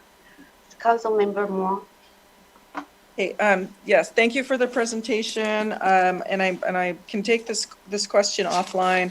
When I go into the budget under building plan review, and you are using, and I appreciate that you're showing the budget unit number. You're using 173-714, and I'll take this question offline if the answer is not yet available. But under contract services, we have a 0 at this point. I think there's probably been some shifting there within the budget, and it'll be trued up in the next quarter. Would be my guess that that's the answer. So I'm just going to put the question out there, and I'm sorry I didn't ask this earlier during the review, but someone can get back to me and the rest of council on that. That would be great. Will do, Councilmember Moore. Thank you for the question. Greg, do you have an answer? Albert, if I could just confirm, the actually budget modification is both to increase revenues and expenditures correspondingly. And that's the action before the council tonight, I believe. Yes, that is correct, Greg. So any other question from the council members? Councilmember Moore? I suppose my question would be then, do we need to also increase the contract amount in the budget as well? Because we have nothing listed for contract services, and we have a contract amount. So I'm just kind of curious how we're supposed to handle that. We are required to bring budget revenues and total expenditures that are increased. And then under the budget resolution the council adopted with the budget, we can put it into the appropriate line item. And that is a separate information document we're providing the council. But to increase the total revenues and to increase the total expenditures is what we're bringing for you tonight. And those will be reflected in the CDD budget and in Albert's department's division specifically on the appropriate line items. And you'll see that in the future quarterly updates that we bring back to you. Okay, excellent. Thank you. Okay. So I have a question.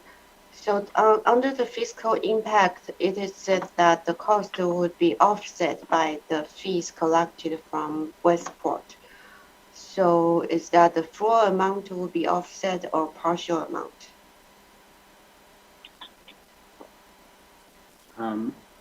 I can answer that, but maybe Zach, are you online? Maybe you can help me with it as well. If I just want to make sure I understand. Maybe I should answer this together. So ask this because second question is, why is it the appropriation amount is 300,000, but then increase in revenue is 461,000? So the consultant, the agreed negotiated contract is a consultant receives 65% of the plan review fee, the plan review fee collected.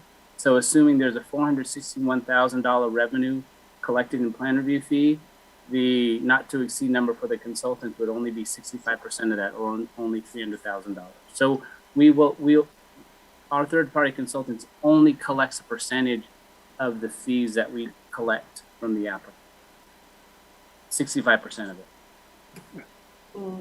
And if I might add, Vice Mayor, so in the fees and charges that the council adopts every March as part of the budget process, we set the plan check fees, and then when we use contract plan checkers, they get the 65% of the fee because the fee studies document that there are still city costs for administering the contract, or doing the RFP process to bring a vendor on, or quality review by Albert and his staff of the documents that come in. All of the work doesn't go to the contractor, but as much of it as possible goes to the contractor. So the revenues of 461 are what's paid by the applicant, in this case, Westport. So that's why the revenue goes up. The expenditures only go up by 300 because that's the expenditures that go out to the contractor through the contract we're asking you to consider tonight. And that's fairly standard for how most cities do this. And it's based on the fees and charges study that's updated periodically with approval by the council every spring. Okay, thank you. Councilmember Moore. Thank you. So when I pull up the contract attachment, it's incomplete. This is like a boilerplate contract.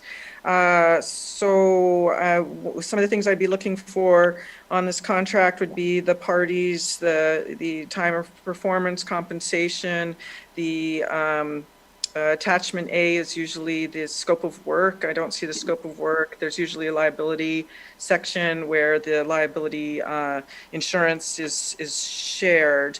So well, we'll bring this back after we've had comments from the public, and I'll say something. Okay. Any answer for the question, or?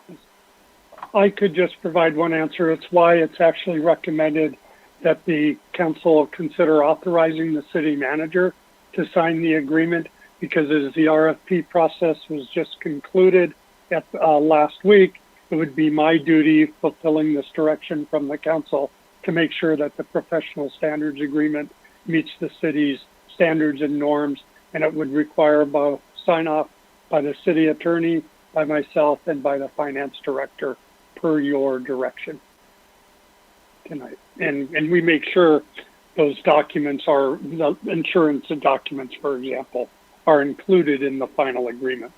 And I could even circulate that to council once it's executed, if you'd like to see that after the fact.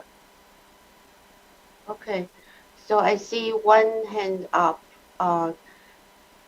Peggy Griffin. Thank you, council and staff. My concern, I have several concerns. One is that the materials provided aren't what we typically see when you're supposed to authorize this amount of money. The draft contract doesn't have the scope of work. We don't have any idea, you know, the presentation said what plan check is, but from a public standpoint, I'd like to see what $300,000 is going to have. And I won't ever go back to some records to see this agreement. The other thing is that if it's for two companies, I would expect to see two different contracts with the information for those two companies in the contracts. The other thing would be that do both companies have the same job, or is one company going to do part of the plan check and the other part? As public, I'd like to see that. Also, it says 300,000, but I wasn't sure whether it's for each company or in each contract, or 300,000 total divided between the two companies. Thank you. So I can respond to that, if I may, and those Yeah, are great thank you, questions. Albert. Yeah, those are great questions. I appreciate that. And let me just try to take each question at a time. First of all, the $300,000 is a not to exceed number for both companies. It won't be for both contracts. Yes, there will be two contracts for two different firms, and the 300,000 is a not to exceed number. The fees that we actually charge are based on the adopted fee schedule approved by council. So, and the consultant will take 65% of that. And each building is its own separate permit. And permit fees are based on floor area, type of construction, and use. And so whatever the council adopted in the fee schedule, we will charge the applicant that much money, and we will, and and the consultant will invoice us 65% of that. We had to come up with a number, and so this $300,000 is not necessarily the initial plan review of each of the cumulative amount of the permits that come in, but it also has to account for all the revisions that come in and all the change orders and the deferred submittals. So we had to come up with a number and anticipate all the field conditions and the changes that need to be made. So yes, we did come up with a number of $300,000, but that's a not to exceed for both companies. So I don't know if I answered all those questions, but I understand that these contracts for both companies will be provided to the city manager and the city attorney for review, and the finance director for review and approval prior to implementing it. Thank you. Councilmember Moore? Thank you, Vice Mayor. I personally need to see some indication that this is a process that we have been following previously. I'm used to seeing these contracts filled out, and I'm reluctant to approve something that looks like carte blanche, because it's blank, essentially. So I'd like to see, and I'm right now scouring through some previous agendas looking for some contracts which we have approved. I recall a paving contract fairly recently. So if someone can bring up a previous agenda item and show me, I would be interested in seeing that. Thank you.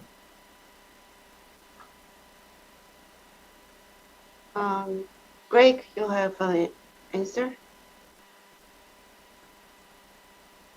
You're muted, Greg.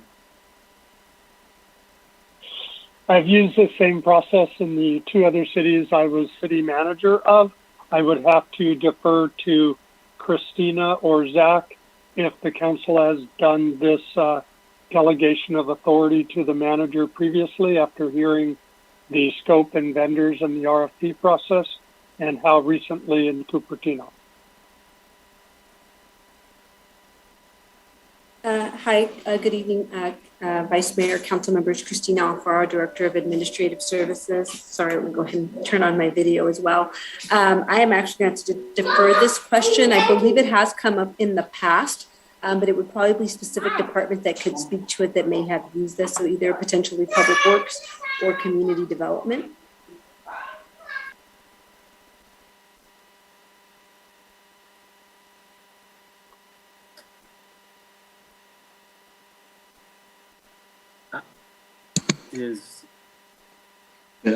Chad Mosley, city engineer. I know we've used this in the past, the delegating authority for the city manager to approve a contractor.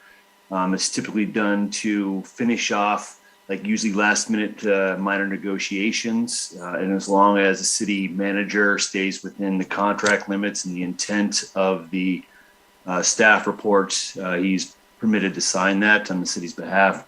If there are major revisions to that contract after the fact, the city would typically bring that back to council for any modifications. I was just looking to find the last time this happened. I know it wasn't that long ago, but I haven't been able to track down an exact date. We can probably, if you give me a little bit of time, I can probably do that, but we have done this in the past. Yeah, if I may, the form contract that is attached to the agenda item is a boilerplate template that the city uses for professional and consulting services agreements. And so, there are many contracts that the city has entered into in taking this form. If there was any substantial departure from that form, I believe it would have to return to council for further approval.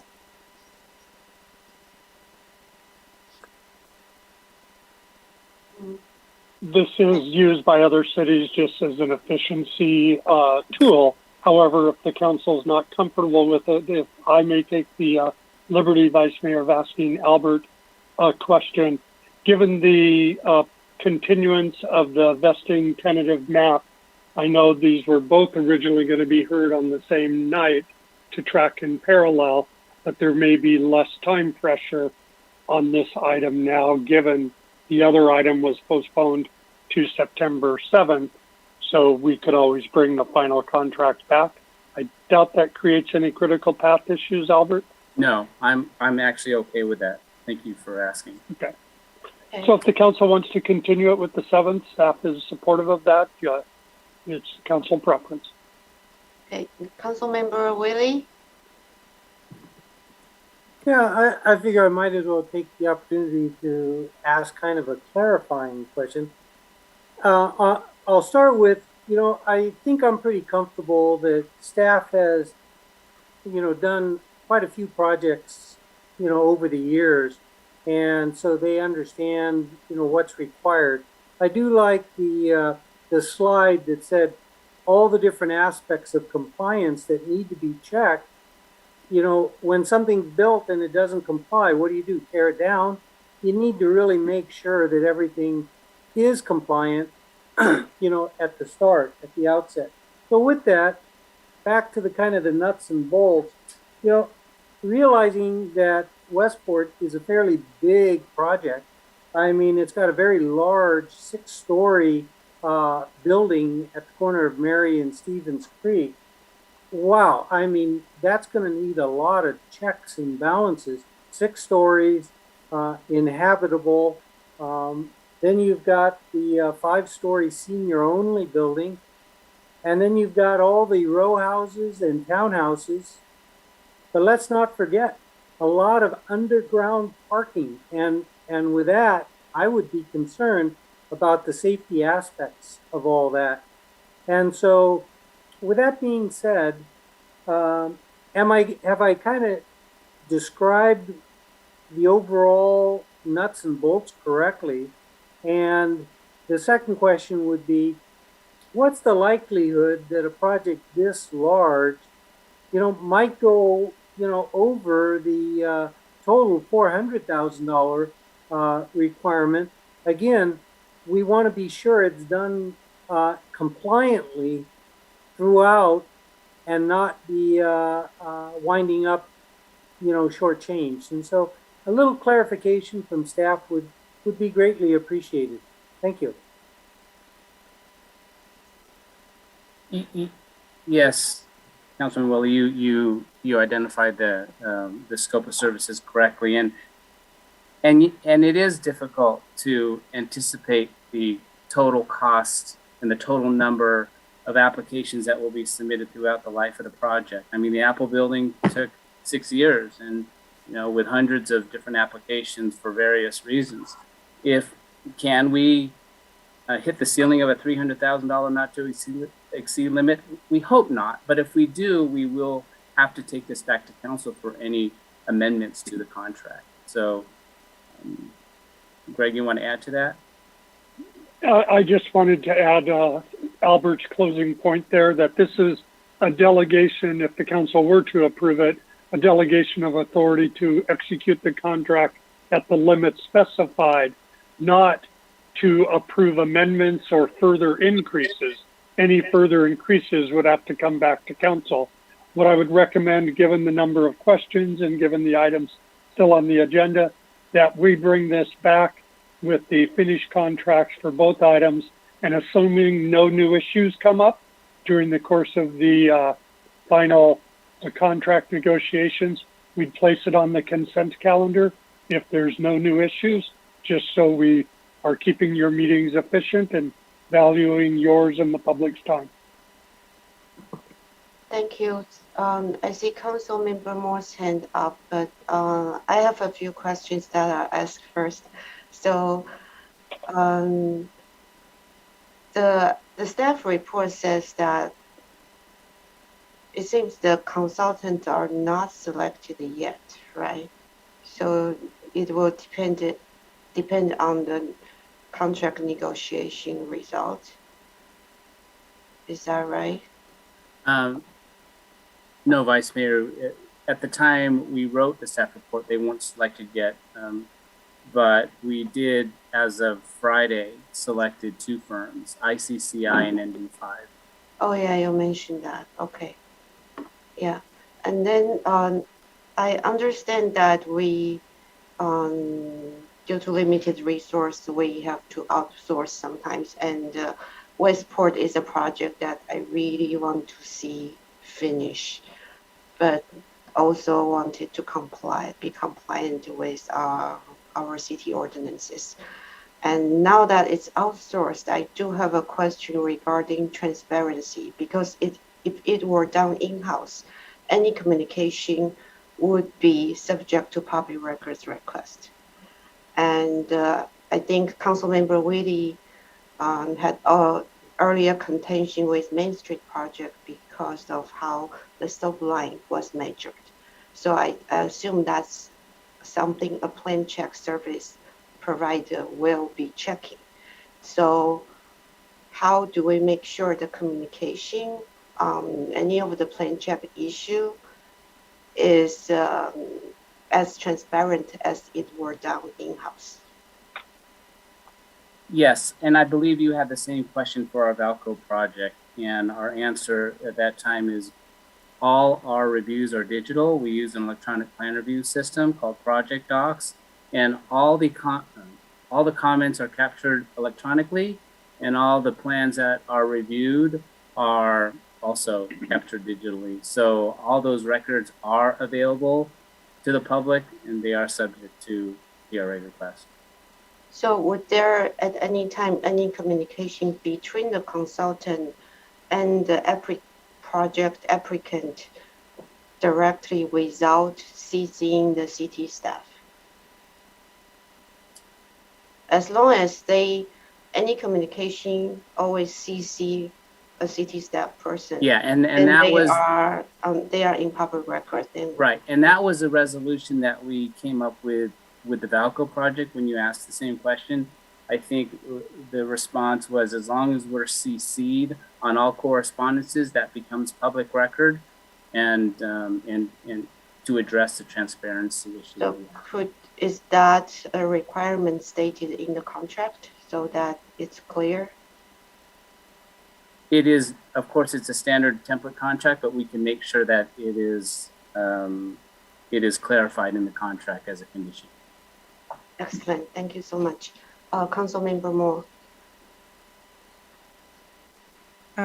Thank you. So I move that we continue item 19 to add the selection of consultants, as mentioned, any amendment issues that may affect the contract in order to clarify whether the manager is empowered to draft amendments to the contract in the amount of $175,000 or less without needing to come back to council, because there's some issue with that item, and that there be notations of expenditures and revenue in the budget unit 100-73-714, which seems to not cover contract services for plan check. So I'd like to have that clarified as well.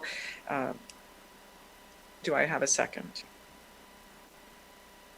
Councilmember Willie. I'll go ahead and second it. I think those are good questions. Great. So any other comment on the motion?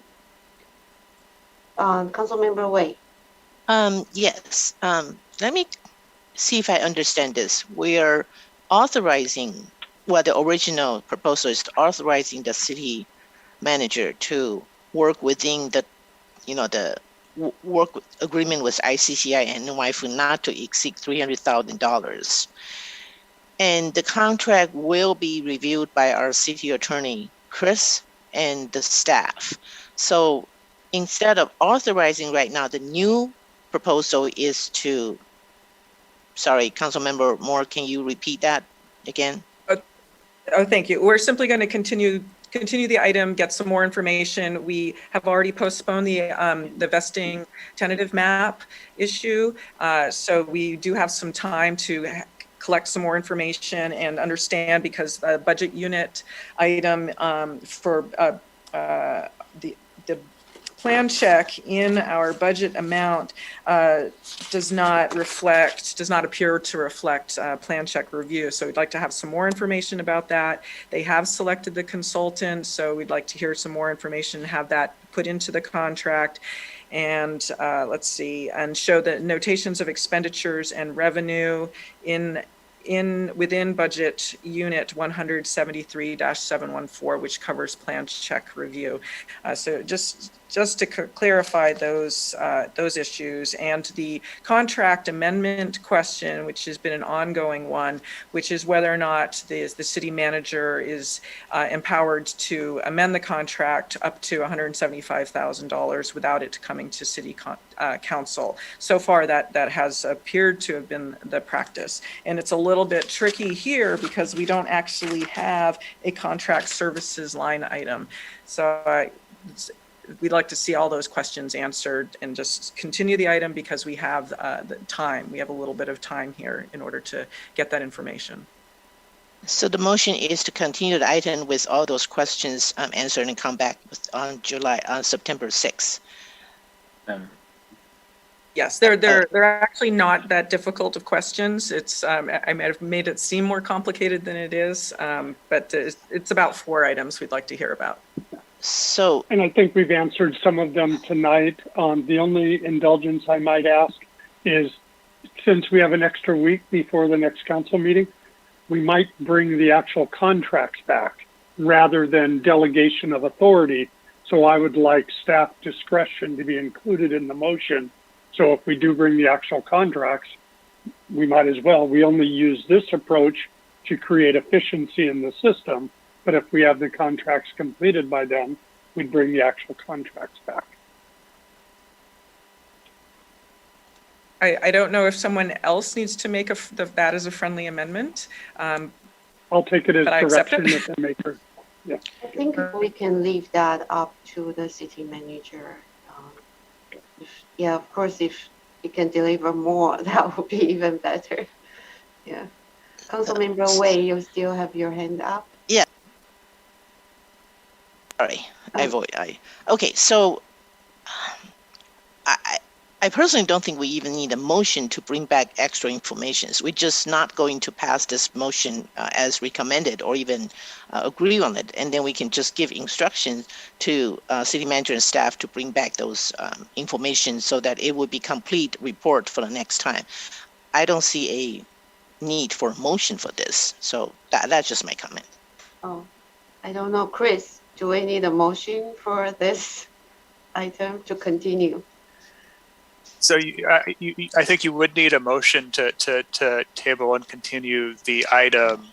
I think whether it's part of the motion or not, I think that the questions for staff are understood by the city manager and other staff here. Okay. Right, I don't have any more questions. Okay. So, so do we still vote on this motion? I think we should still vote, right? All clear. Okay. Chris, no more questions or comments? Kirsten. And just to clarify, it's being continued to September 7th. That's the next council date, not the 6th. I think somebody mentioned the 6th. Councilmember Moore? Aye. Councilmember Wei? Aye. Councilmember Willie? Aye. Vice Mayor Chow? Aye. Motion carries unanimously with Paul absent. Thank you.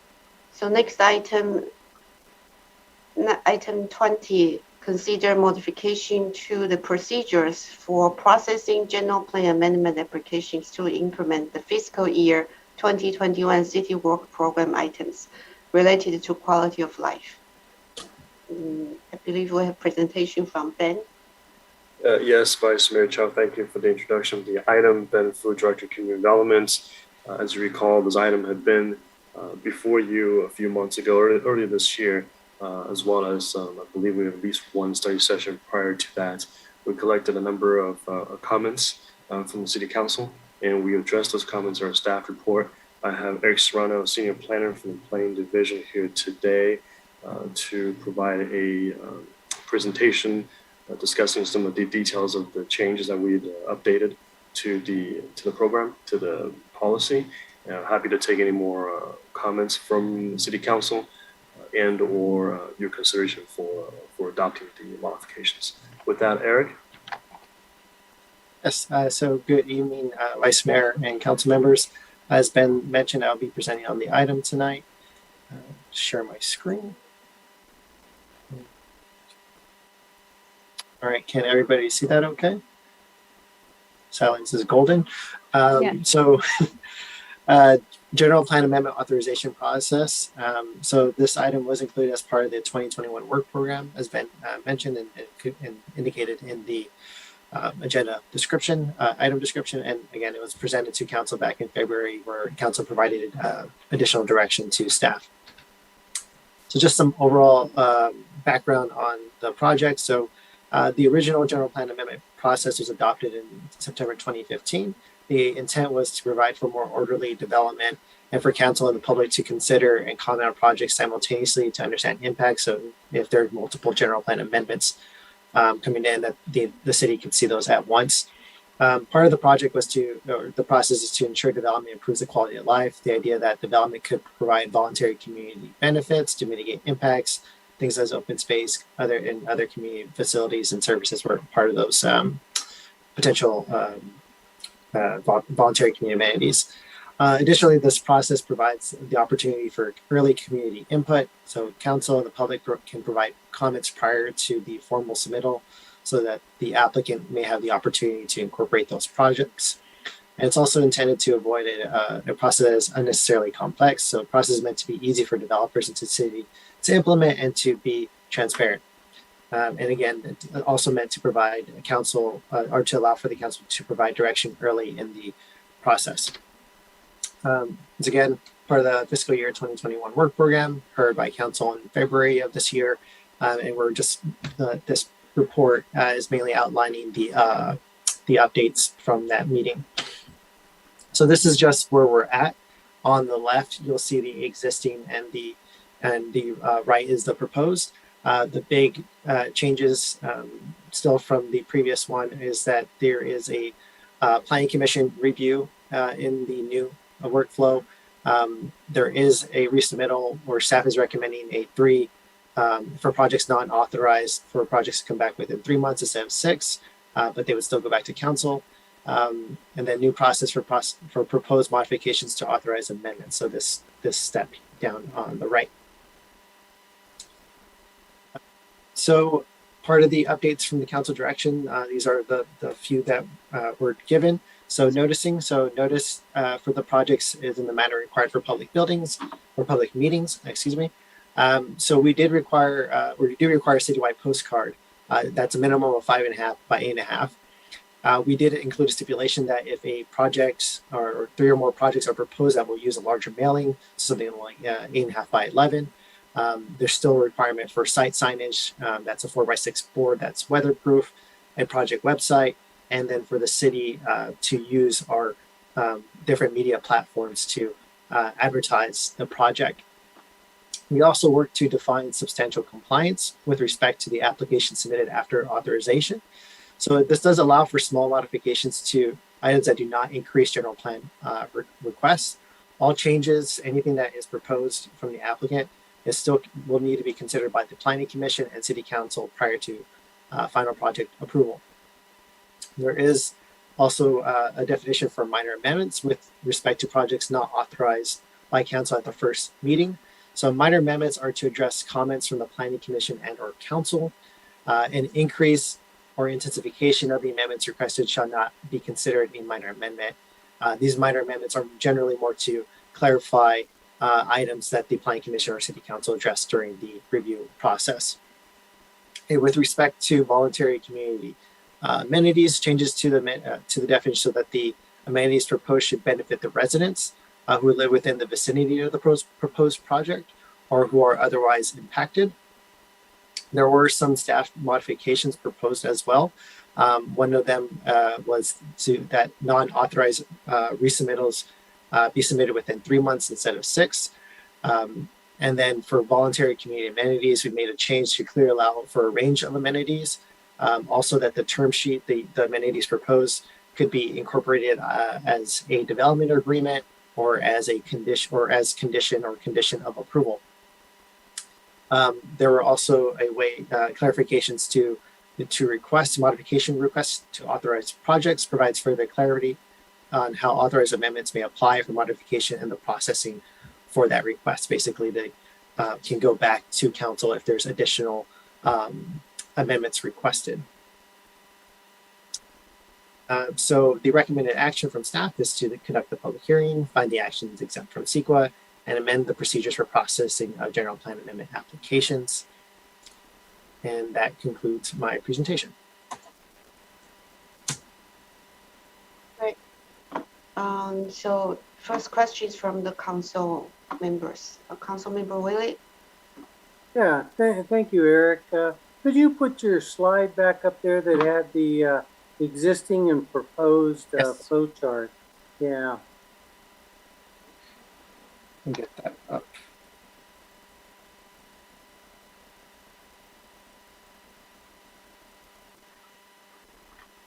Can you see that okay? Yeah. And so, you know, it more or less I'm just kind of describing my angst over what I kind of feel, and that is that you know, we have a general plan and we really should be sending a strong message to developers to stay within the general plan. No different than a person that buys a single-story house and wants to make it two-story. The rules are the rules.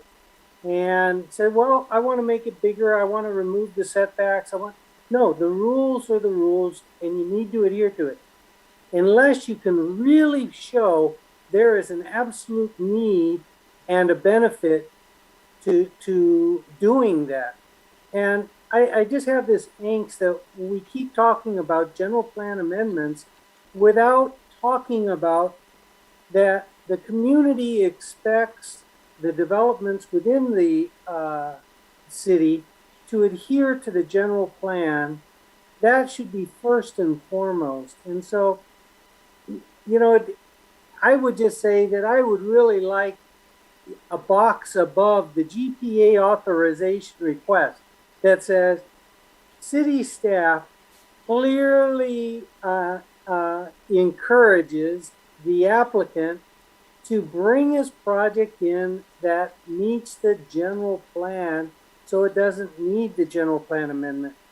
It's just when we keep talking as we are, to me, it sounds like we are just welcoming general plan amendments.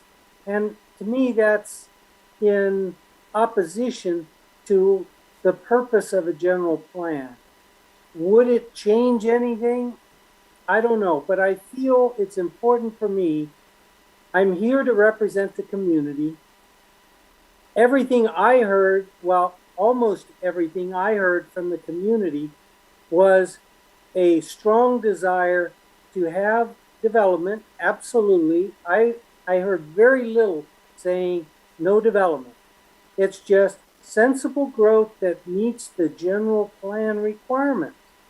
And so I just feel a need to keep elevating that and bringing it forward, that when we talk about this, if we aren't talking about that and a different developer buys a different piece of property and thinks, oh, I just need to create a general plan amendment and I'm going to go taller, bigger.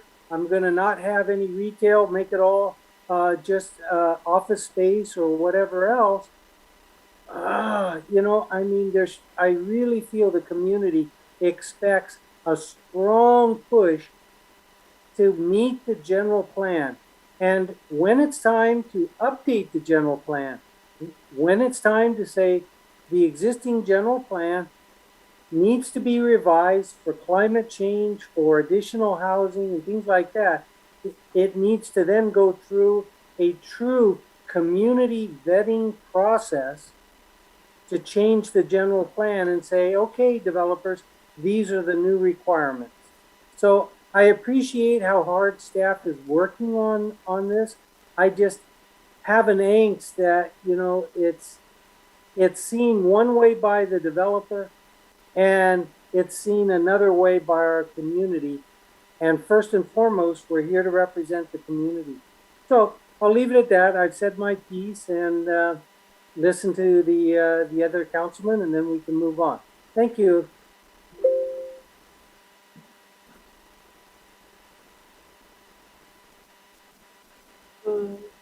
Okay, Councilmember Moore. Thank you, Vice Mayor. So I'm curious what exactly triggers the general plan amendment process, and I'm thinking in terms of zoning inconsistencies or land use inconsistencies, setbacks, BMR percentage. It seems to me that any one of those would, if they weren't being met, and maybe I'm wrong about the zoning inconsistency part, but it seems like any of those items would trigger the general plan amendment process, and that's my first question. And then the second one is when I look at the language in this resolution.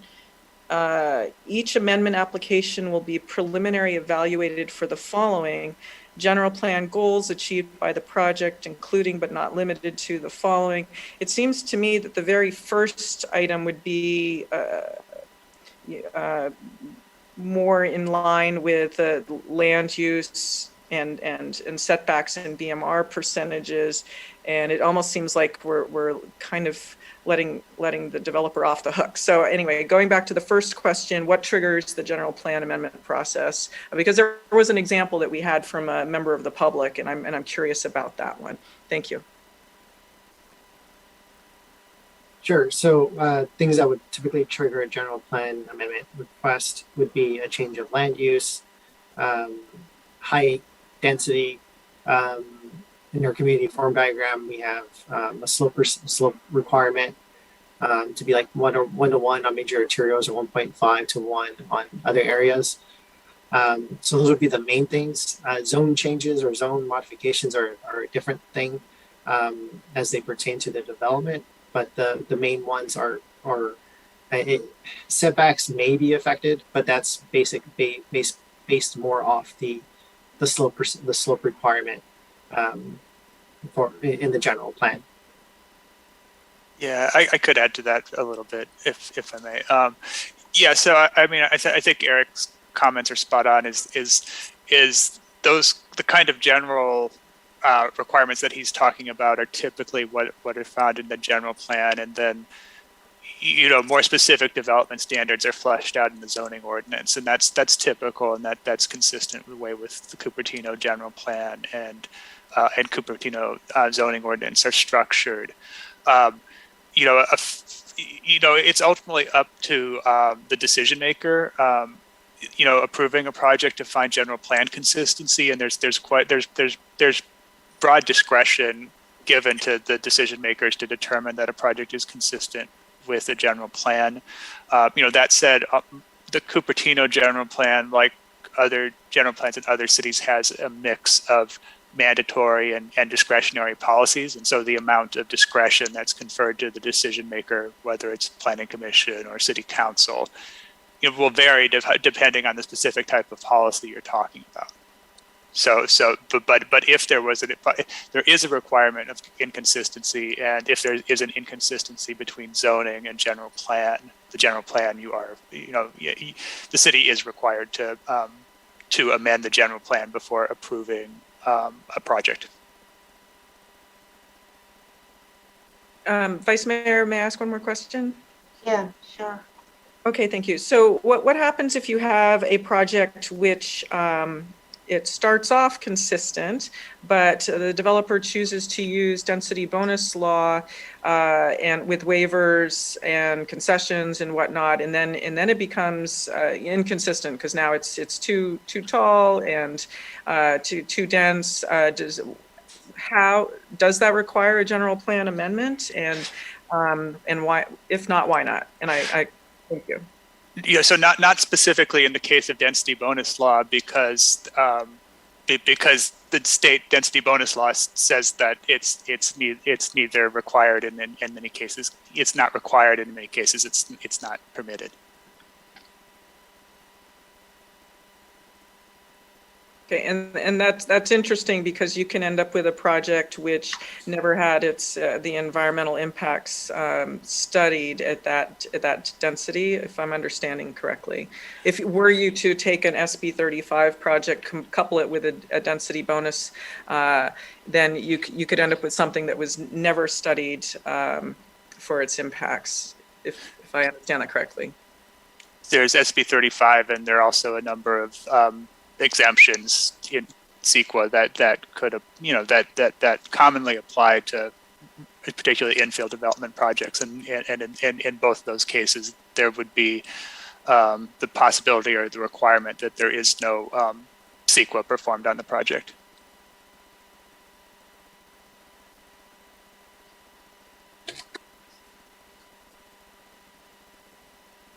Okay. So Councilmember Wei. Thank you, Vice Mayor Chow. So this is on our work plan.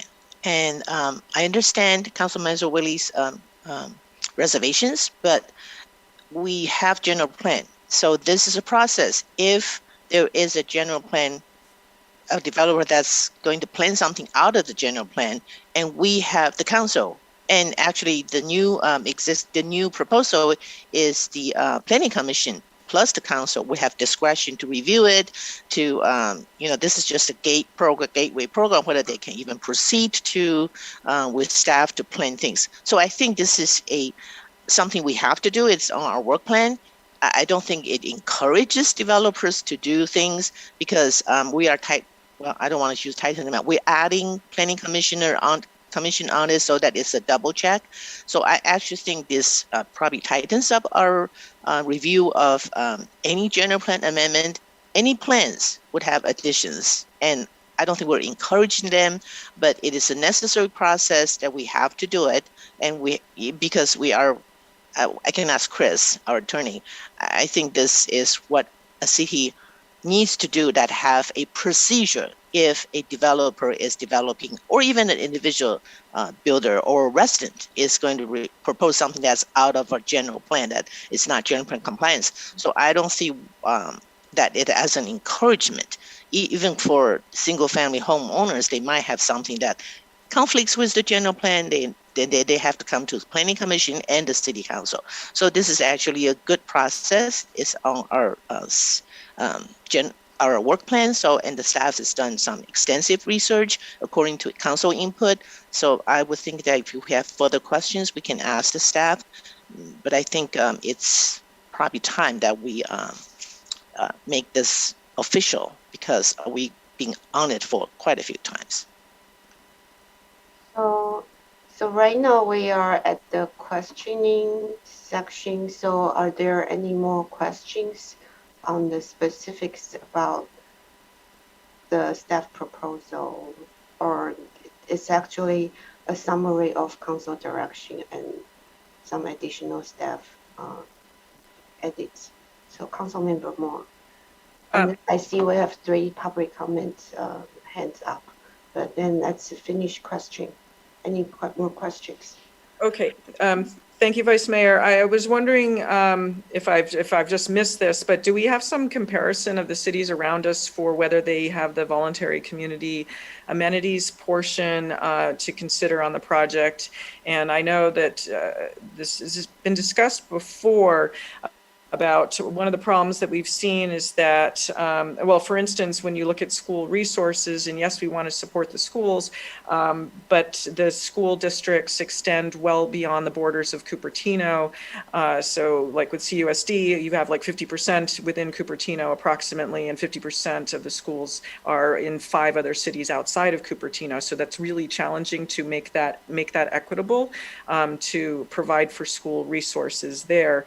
And with public open space, such as parks and trails, one of the issues that we saw previously was some people felt that the roof on the Valco structure was acceptable to count as public open space, and then people in the area felt that they were not getting what they felt was a real park, whereas on the west side you see parks on the ground with trees and open spaces.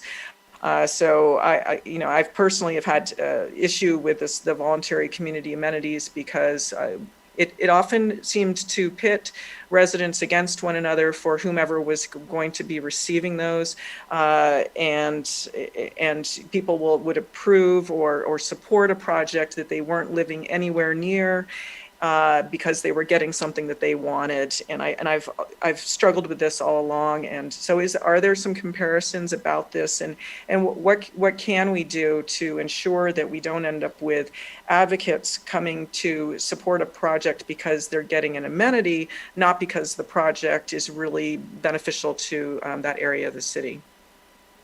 Ben, you have. Yes, Vice Mayor, thank you. If I may, Councilmember Moore, there's actually another board program item, development accountability, which is a very broad item that has a number of different topics within that talks about, addresses the community benefits that we're currently working on.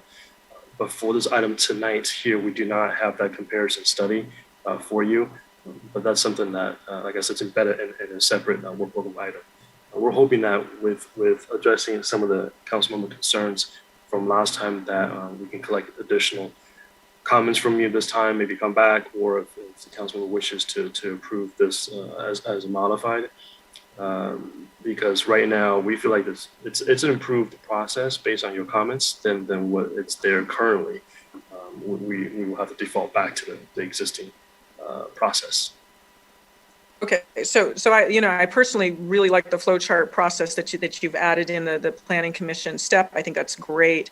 So I'm wondering if it's a matter of striking item 3, voluntary community amenities, until we've reviewed that item, and then reinsert it into the language until we have it, rather than attempting to craft the language as a one-off tonight, that we have a discussion about that and then reinsert it once we feel comfortable with that. And I know we've touched on this particular section before. My intention is not to remove it. It is to make sure that it is saying what we want for the community.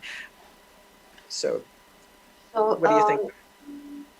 I thought the staff added one of the amendment is that the voluntary community benefits should benefit the nearby residents. That's one of the amendment, right? That's correct. I think that addressed Councilmember Moore's concern.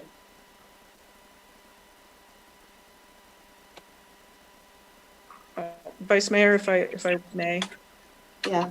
It says, unfortunately, in general, voluntary community amenities should benefit residents who live within the vicinity of the proposed project or who are otherwise impacted by the project. You could actually take that part where it says impacted by the project as being, well, I'm being impacted by the project because I'm getting this benefit, which has nothing to do with the project. So to me, this is vague language, and it's difficult. So would you like to suggest revision? Maybe you can propose that later. Yeah. Okay, thank you. And actually, I'd like to first address that Councilmember Willie mentioned regarding the background and goals. I think probably Councilmember Willie, you can consider later, think about how we can modify this background and goals. I thank you for pointing that out. I do realize here the goal. It says the goal is to create a procedure for consideration of future general plan amendments that will encourage orderly development of the city, ensure that facility, service, quality of life standards can be met for the community. Perhaps what we need is to specify right here that to ensure orderly development of the city, we strongly encourage everyone to all the projects to comply with existing general plan and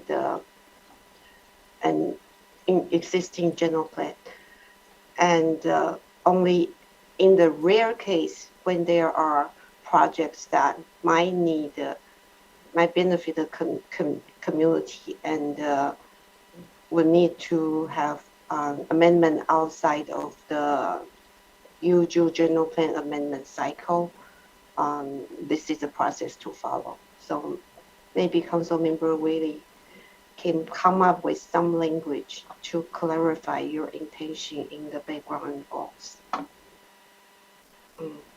later. So Councilmember Wei, you have your hand up. Sorry, I'm going to reserve my comments later, but I do have one question for the staff. The reasons changing from 6 months to 3 months of if the general plan amendment was not approved, is there a strong reason to do that? No, we just felt that 6 months might be a little excessive. 6 months would put them also in line with the next cycle potentially, where 3 months would just keep them separate from another general plan amendment cycle. Okay, thank you. Okay, let's go to public comment. I see Lisa Warren, Peggy Griffin, and Jenny Griffin. And if you would like to speak, please raise your hand before the first speaker finish speaking. Lisa. Hi, thank you. So I had my hand raised before some of this community amenities / benefits was mentioned by a couple of council members, but I would like to remind everyone that knows or knew and may have forgotten, and those who are new that never knew, that years ago we had a very robust discussion about community benefits and a well attended, can I say, survey from the community. And as a result of that survey, the term community benefits was actually stricken from our general plan because it was not something that the community was comfortable with because of how it's sold to us, but then doesn't materialize. So I realized that this amendment process, if they're trying to get something beyond what the general plan says, that they should offer something in exchange. But I really get frustrated that it keeps being brought up like it's just the normal thing so I just want to remind people, community doesn't care for those, and multiple communities around us don't either, because things are promised and never delivered, and yet the project gets done for what the developer wants. So, yeah. So I think that's important to keep in mind, and in how these things, whatever the process is, when amendments come into play or requests for them, applications for them, that it shouldn't be a giveaway, and it shouldn't be entered into thinking that that's what it is. I'm not really voicing this correctly because, again, I'm frustrated that it keeps coming back like community benefits are the way to go, or community amenities, which is actually the same thing. But back in that time, there was supposed to be the city and the residents were going to compile a prioritized list of what community benefits the community wanted, and not allow for the developer to just decide, or not allow for staff to just decide, because the community is the residents. And that never happened because community benefits were supposed to be a thing of the past. 15 seconds. To take place in this process, I think we need to go back and do that. We need to have a prioritized list of what this community wants as benefits, so that it's not just starting from scratch and people offering what they think you want, or side conversations with school districts, this, that, and the other interests, deciding what these benefits are going to be when the community as a whole doesn't agree with what gets plugged in. Because that's happened. And that was supposed to be avoided, but we never got to that consensus building on what community benefits would be the most appropriate for the community it all got scrapped because community benefits were supposed to just go away. So please don't forget that. And for those of you who didn't know that, please consider that. Thank you, Lisa. Next, Peggy. Good evening. Good evening, council members and staff. I second all of what Lisa Warren stated. Community benefits were stricken and they've crept back into the conversation. The project should stand on its own. And if community benefits are to be addressed, we should have a priority. So take it out until we have a plan for them. Also, I second Councilmember Willie's and Vice Mayor Chow's suggestion to modify the second paragraph under backgrounds and goals to encourage projects to follow the existing general plan. Also, I'm concerned that adding the Planning Commission review is going to confuse the public. Now, the new proposal has 2 times that the public has to come and speak. So if you're going to do that, you need to be clear on the postcards that if they speak at the Planning Commission, they've got to come again to the City Council. And what are the chances of that? A lot of people think if they've spoken once, that's enough. But it doesn't count at the Planning Commission for this particular case. Also, in attachment B, red lines, page 4, number 4E, I would take and replace the shall and the may with, the should and the may with shall and will. This wishy-washy should or in general doesn't really work. They always use the wishy-washy part and not what was intended. So fix number 4 on page 4. Also, we need a checklist for sign off for projects. I don't understand how Betta Brothers project is not considered a general plan amendment. To me, it feels like a backdoor into a general plan amendment, because if they get zoning change, then the staff is going to come back and say, well, now our zoning isn't consistent with our land use. We're going to have to go back and change that site. So it's a back way in. So I think the Betta Brothers project absolutely needs a general plan amendment or follow the general plan as it is. And if it doesn't, then I'd like to see an explanation why. Thank you. Thank you, Peggy. Next, we have Jenny Griffin. Oh, sorry, I muted you again. I know you. My tablet to stop working again. I hope. Can you all hear me now? Yeah. Okay. Thank you, Vice Mayor. Yes. Over the last 18 years, since I've been coming to these meetings after we annexed, the general plan amendments, they will pop up occasionally. I can guarantee you that there will always be people seeking general plan amendments, and I think I saw that go by in the text that you all had up on the screen, that there's only 2 per year. People used to bundle them, believe it or not.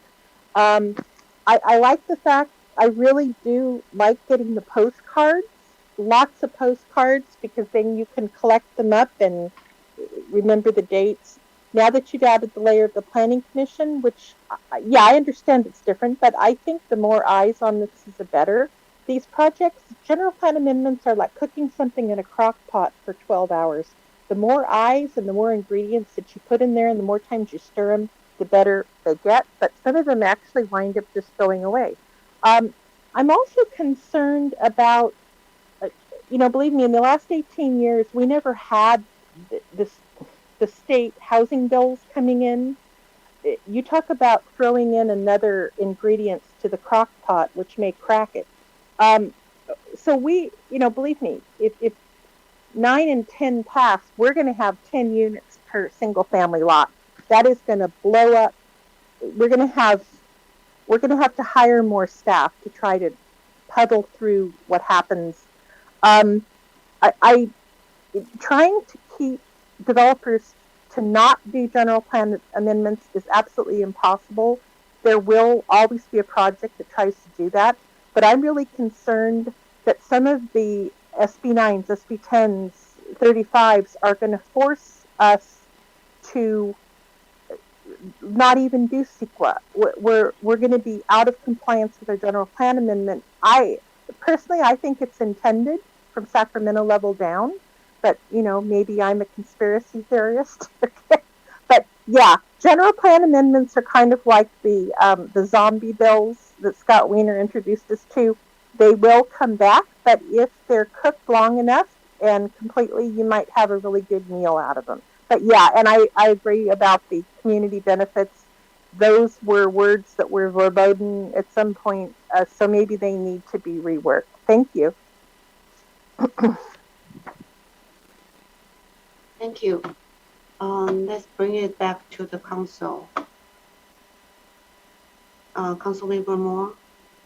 Thank you, Vice Mayor. So I pulled up, it's from 2014, Redwood City. They did a comparison of different public benefits, which could be offered and how the different cities were doing this. So this is a dated document, but for instance, they look at Emeryville, it had a point system, and they offered points if they had public open space, sustainable design, alternative energy, water efficiency, such as a gray water reuse system, and something called a flexible public benefit. They looked at Santa Monica.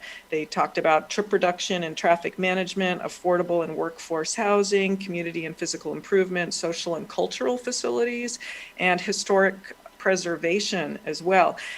So I think personally, I would want to see some of these other community benefits looked at in a more comprehensive way. Here's another one with Echo Roofs, which is kind of interesting.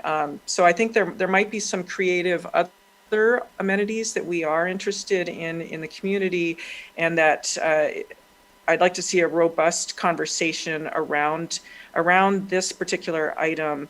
And it sounds as though this topic is already being worked on, if I'm understanding the Director of Community Development correctly, that this is underway. So I'm kind of wondering if we really want to push this whole issue together as one tonight, or do we want to continue it and then add in the information about community benefits and have some comparisons and suggestions to us for what other amenities we might want to be looking for, so we're not just limited to these if this is what we want to do, and see if there's some other interesting concepts that we have down the road.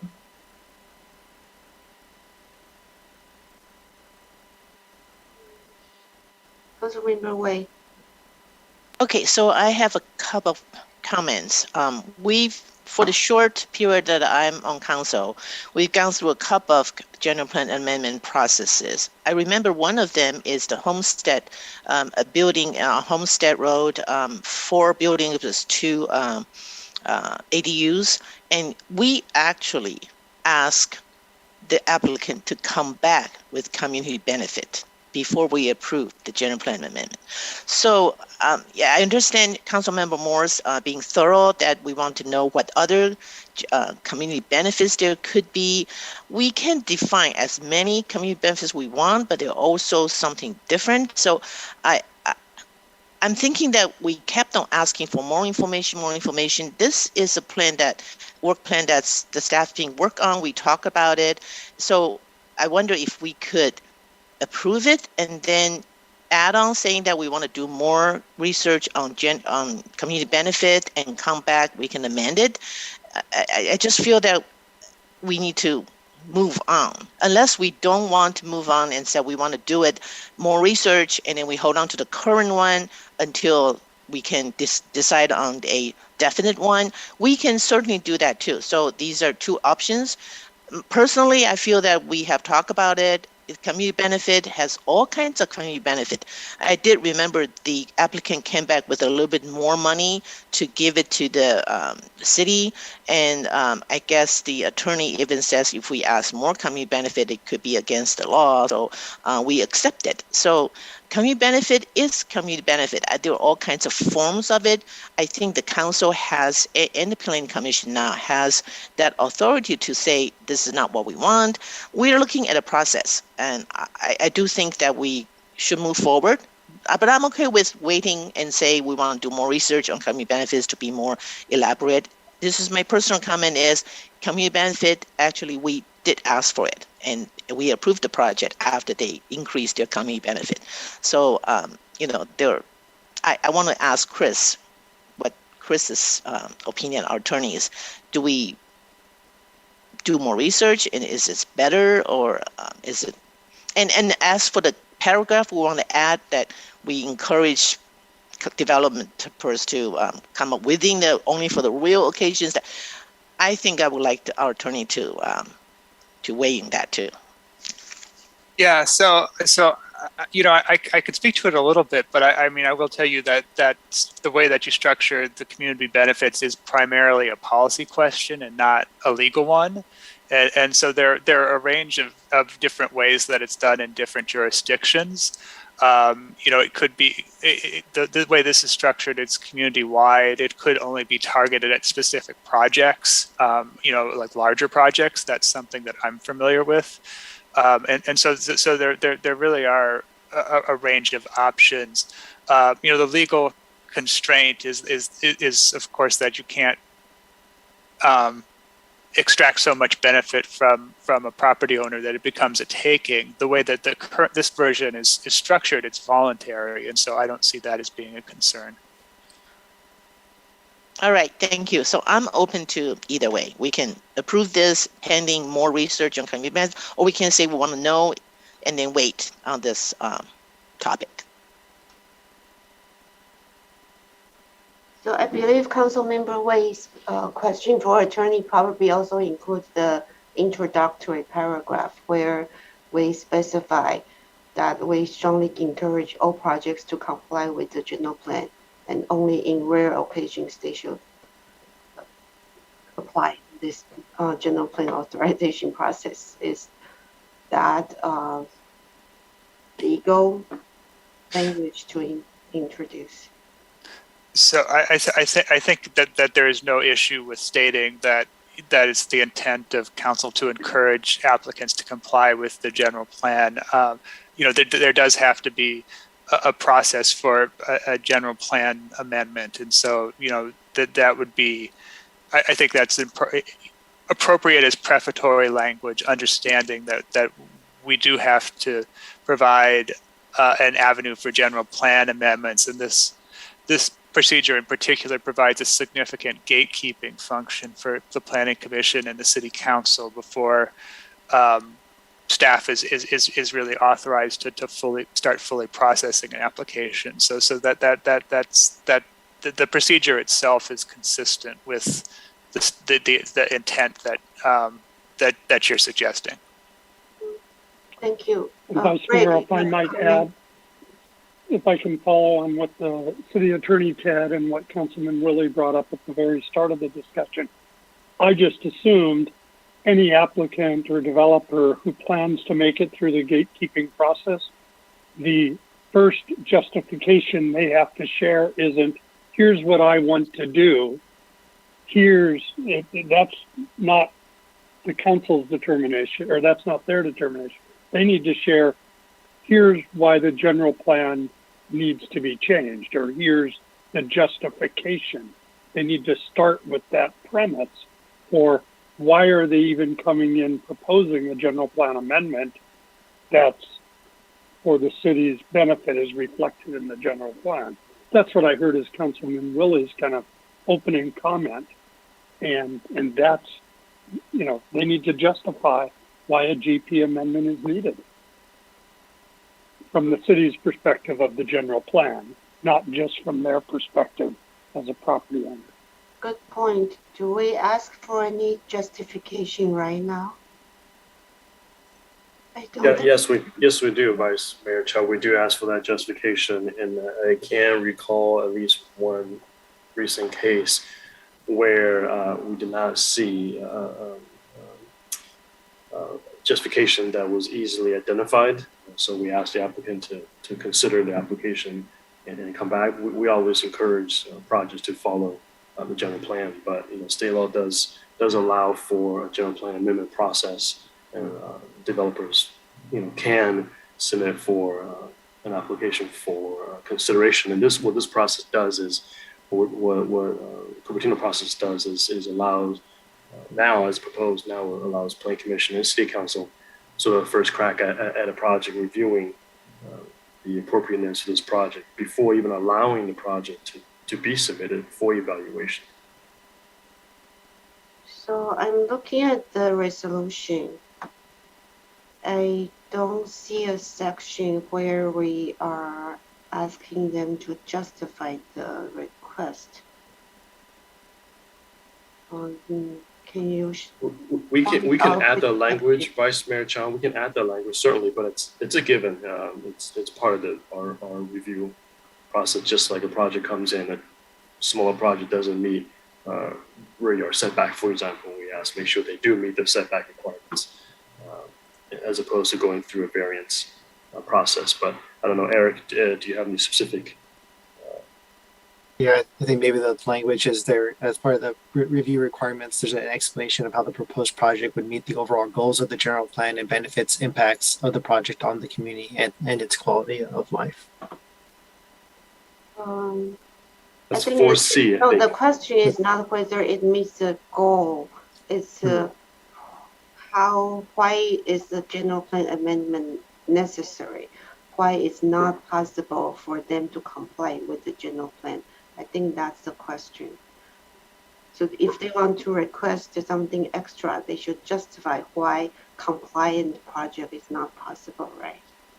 Right. So that's what I was saying, Vice Mayor Chow, that particular language doesn't say that your words exactly, but that's what it's implying. Chris, I'm sorry, I think you're in the middle of explaining. Sorry, no, I'm sorry, I interrupted you. I mean, we can't hold an applicant to a standard that compliance with the general plan is impossible, but we can evaluate an application.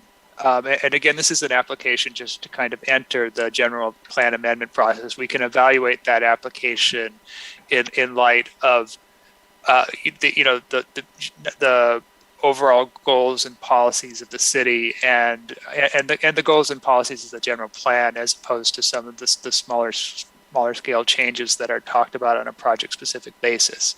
And again, ultimately the decision maker in that case is the Planning Commission and the City Council. So by definition, if the City Council is approving a general plan amendment, it is a policy that the governing body of the city is supporting, and so you are empowered to make those decisions. Okay, thank you. Actually, and there were questions about whether this same process was used by other cities. Back in 2015, when the City Council first considered the general plan authorization procedure, there was a study of, I think, about 6 cities on their procedure to allow general plan amendment, and each of them have very detailed metrics on what's allowed. If you satisfy this, they might consider increase your density by this much. And at that time, the council thought those measurements were too hard to come up with, and then they decided to use this no metric method. It's all discretionary approval by the council. At that time, I remember I opposed this method. However, I do realize that the current process at least introduced a gatekeeper process, because without the current one, that means a project could come up with a project proposal and general plan amendment together the public doesn't even get to comment until the project is almost fully formed and on the council or planning commission agenda. That was probably the process that many other cities are using. So this at least provide us a gatekeeper thing that say, okay, if you are coming, we want to know earlier what you are proposing before it comes to fruition. So yes, the process probably still imperfect, but I think it's better than not having it. It's good that we already have, it's already approved. Now we are trying to perfect it. So yeah, I think we are just trying to figure out how to make it better. I think some of the speaker mentioned, like Peggy mentioned, adding a planning commission is too much for community members. They will have to attend more meetings. I think the original intent was so that we will get more eyes on the plan, more inputs. But it's true, then that means more meetings for members to attend. I'm not sure which way is better. Yeah. So I see Councilmember Wei and Councilmember Moore have your hands up. So I'll go to Councilmember Wei first, and then Councilmember Moore. Thank you, Vice Mayor Chow. I'll just be brief and to summarize what I understand. And I like your comment that this is a process that's or has a gatekeeper function. So, and if I hear correctly from the staff, from City Manager Greg and City Attorney Chris, just by having this process says clearly a message to the developers that they need to justify it if they want to do general plan amendment. I really think the process itself is a message that's there. And then the council ultimately has the authority to approve or not approve any general plan amendment. And by law, we have to provide a process for general plan amendment process. So I really think that we've done a lot of research, the staff has done a lot of research, and the message is there. Do we really need to have that precise language to send a message out? I am not sure. I'm hoping that we can decide tonight. And also, as for community benefits, if we want to do more studies, I'm open for it too. Councilmember Moore. Thank you. So I'm very concerned about the Bate Brothers site, as it seems as though it's an interesting case study for what actually flags a project for needing a general plan amendment. So more research would need to be done on it, but it's sounding as though the land use is inconsistent and the zoning is inconsistent. I'm really concerned about approving this, as in I won't approve the resolution as it is right now. Mayor Paul is not here, and he is unable to weigh in, and we are missing out on his many years of experience in the city. So I would really want to hear what he's got to say, having had several projects go through City Council under his watch.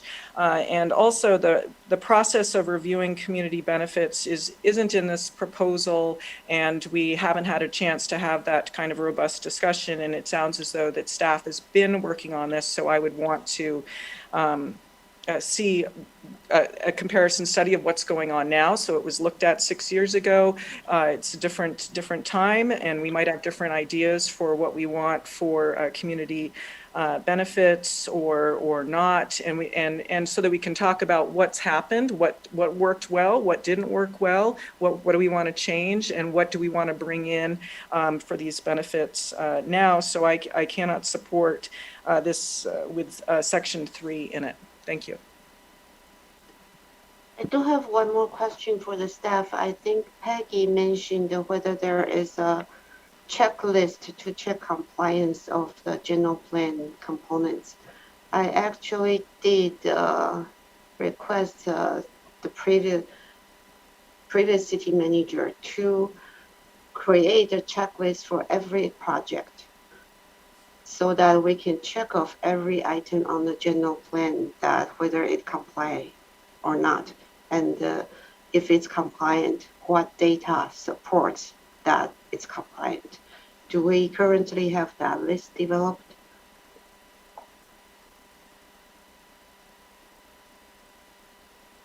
No, we don't currently have that list developed. I requested many times, maybe the city manager, former city manager didn't pass along the information. Because at that time, actually it was the local specific plan. Their application had a really good consistency analysis of the project. And every item of the general plan was outlined. And then they say it complies or not. And then the staff had to comment on whether they agree or not, or whether they require more information. I had advocated for that process. I thought that's something we should done for every project. So that's not being developed. Or is that part of the accountability process we are working on?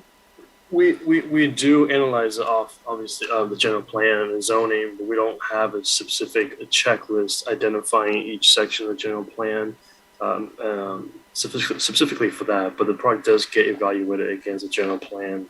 Part of the accountability, again, that's a really big work program item. Captures a number of different things that we're trying to either one get started on or starting research on.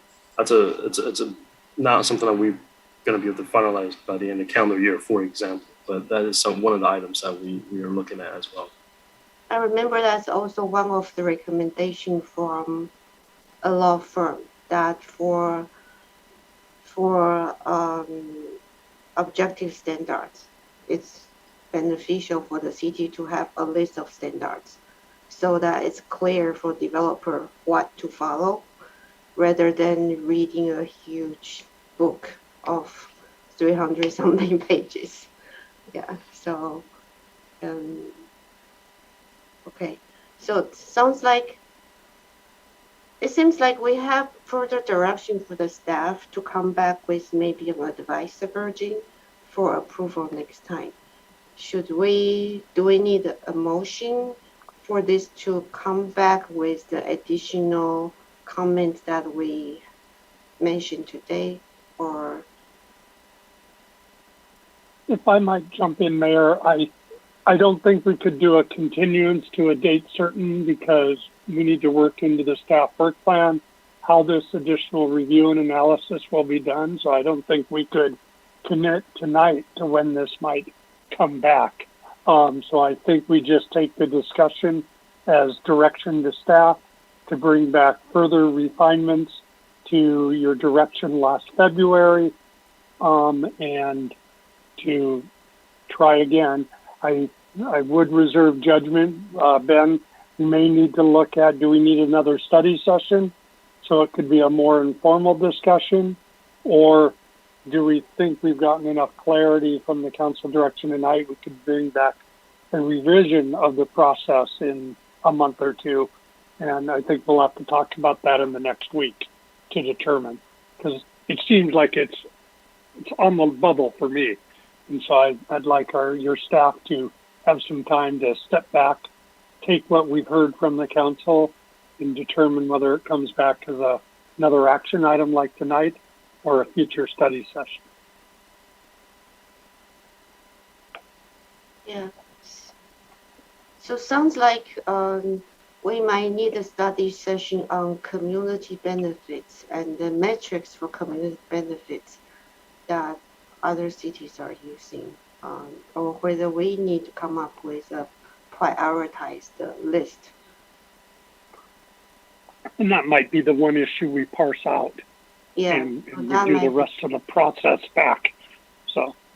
And then I think we can approve whatever amendment next time, even without the community benefit portion, because the previous resolution is there anyway.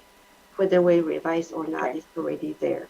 So it's better to have improved the version, even without the community benefit portion, right? And we do have a clock in a couple weeks of needing this gatekeeper process ironed out within the next month or two. Is that correct, Ben? No, we don't have to. We have an existing process in place already, and that's the one we've been utilizing for the last, I don't know, 16 months or so. So we don't have, so among all of the amendments that's proposed tonight, there is nothing we feel it's urgent to implement in the next 6 months, right? So we think it's okay, we consider it later. I do want to point out this goal really shouldn't be the goal of the GP authorization process. It is the goal of general plan to create a procedure for orderly development, but it shouldn't be the goal of the general plan amendment authorization process. So this really should be rewarded because the goal is complying with the general plan so we have an orderly development process. Then in rare cases that benefits the community, we would consider general plan and amendment that's proposed by private parties. I will just maybe take a liberty here to speak for staff. I think there's a lot on CDD's work plan, plus all the ongoing incoming projects and activities and reviews from Westport and Valka and all that. And every time we do another cycle on an existing project, it means some other work gets delayed. So I just, we'll talk about that when we bring the work plan back to you in October. But I do just have to raise that because we want to make sure we get your direction correct. And we just need to follow what was communicated tonight and make sure we incorporate it. But whatever Eric or Ben thought they might be moving to tomorrow, they're not going to be because they're going to be doing some further refinements on this. So, and that's just the nature of local government. And but we want to make sure we're capturing your direction. Okay. So I think we can close this item. Next item is 21, consideration of an urgency ordinance of the Cupertino City Council extending authorization of outdoor operations of qualifying establishments pursuant to a special temporary outdoor dining permit. Ben, I think you are presenting too. Yes, ma'am. It's us back again. Thank you, Vice Mayor Chow, for the introduction. Ben Fu, Director of Community Development. With me tonight, we have Jeff Samora, the Associate Planner from the Planning Division. You may recall last year I presented this item to Council with staff support, of course, introducing the urgency ordinance to authorize the outdoor operations. What the ordinance did was provide a temporary solution to the COVID-19 pandemic and provide local businesses an opportunity to continue to operate through outdoor dining, takeouts, and whatnot.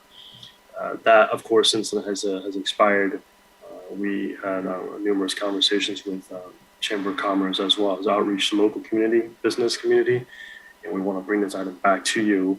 Jeff has a few slides, if you indulge me, for Jeff to go through some of the slides and go through our thought process on this item. We have a recommendation. We also provided 3 additional alternatives in addition to our recommendation for you to consider, and we can talk about those as well. So with that, Jeff. Thank you, Ben. I can just share my screen real quick.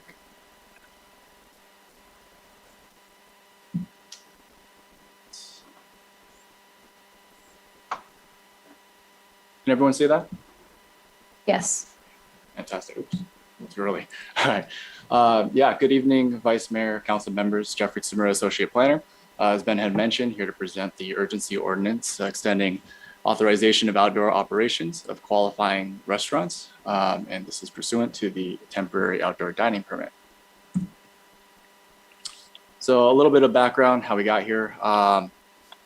Going back to June 1st of last year, when the Santa Clara County issued an update to their shelter-in-place order that allowed indoor dining. The City Council had subsequently adopted the urgency ordinance 20-2020-2207, and that adopted the TOD permits, or the temporary outdoor dining permits, for restaurants and other establishments to operate in conformance with those updated shelter-in-place orders. In August 30th, the state switched over to the blueprint tier system.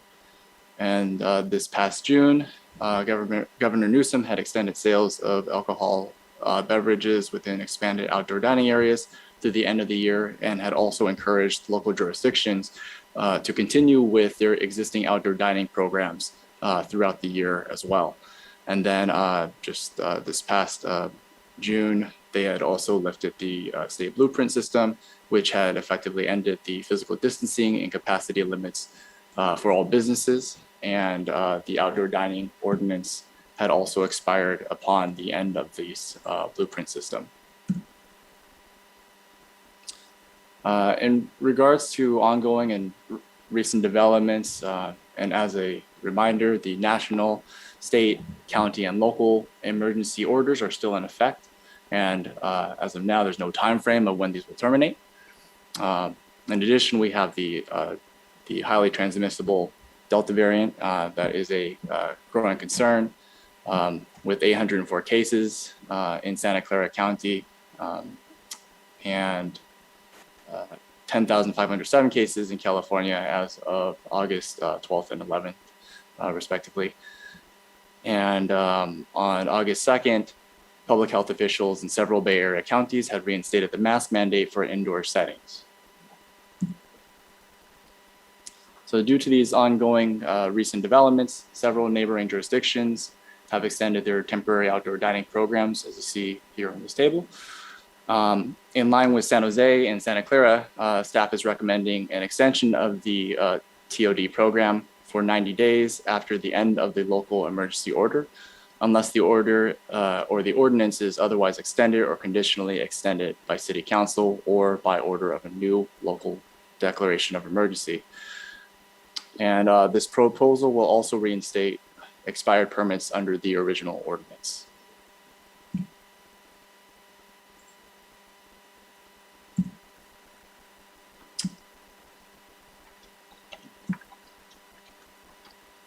Okay, just wanted to provide some photos. This slide illustrates some of the approved TOD permits within the city, as well as just a few of the elements that staff reviews as part of the permitting process to ensure the safety and the usability of those temporary spaces that are approved.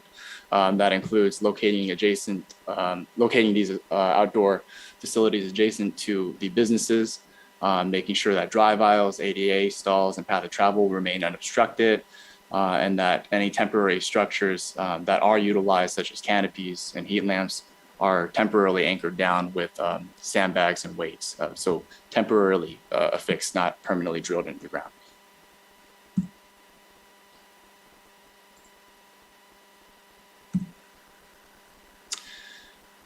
And then just wanted to provide an idea of where these approved TOD permits are. So this map shows of all the applications that staff received.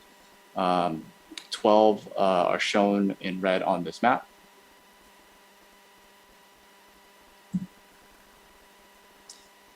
Staff also had conducted outreach, reaching out to the Chamber of Commerce as well as the business community, particularly those who went through the TOD process and were issued those permits. The feedback was pretty unanimous. It was very positive, very helpful for business, very appreciative of the program itself and the process. They had indicated that customers continued to request outdoor seating, particularly back during the peak of the pandemic and more recently due to the Delta variant. And they all want to see the TOD program extended. Also wanted to take this time to mention that of those permits, there was one complaint that was received from the public regarding one of the issued TOD permits. However, that issue is being resolved with the business owner, and status on that is pending. So City Council may also consider some alternatives to the staff recommendation. Option A is to approve the urgency ordinance with a predetermined expiration date. So it's setting a defined date after which that ordinance will expire. Option B is to approve the urgency ordinance with no grace period upon expiration. So it will expire immediately upon the termination of the end of the local emergency order. Or C would be to just decline to adopt the urgency ordinance. So it will not be extended. Expired TOD permits will not be reinstated. And then just as a reminder, the staff recommendation is for the ordinance and the permits to expire 90 days after the end of the local emergency order. Staff finds that the proposed ordinance is not a project that's defined by section 15378 of CEQA and recommends that council enact the urgency ordinance with the proposed extension until 90 days after the end of the local emergency order. And that concludes my presentation.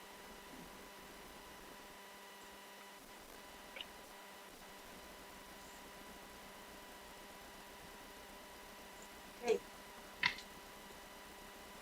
Any question from the council? I see no hand up. Oh, okay, here. Councilmember Moore first. Yeah. Thank you, Vice Mayor. Just real quick, and thank you, Jeff. Well, you said there was a mention that there was one complaint and it was resolved, and my only concern is that perhaps there might not have been adequate parking for a business next to a restaurant, which should maybe use some parking area. So what was the nature of the complaint? And then bottom line, what was the staff, when would the staff recommended urgency ordinance, when would that expire?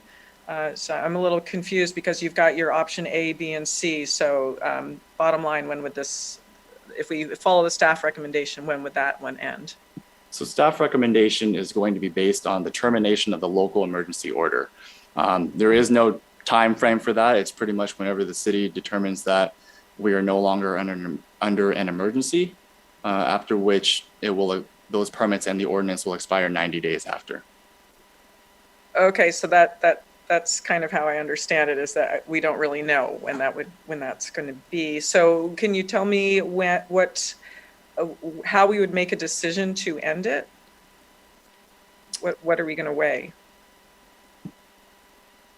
If I may, Councilman Moore, I think what Jeff is trying to communicate is that the ending of the ordinance would depend on the health order, right? So, for example, currently, if all restrictions are lifted, then that ordinance will end. What we're suggesting is an additional 90 days of grace period so that businesses can either adjust to the changes, or in case of a variant that we're experiencing now, allows for that period to adjust and continue the outdoor operation. So when would it end? It will end as soon as all the restrictions are lifted. We're no longer under the state of emergency.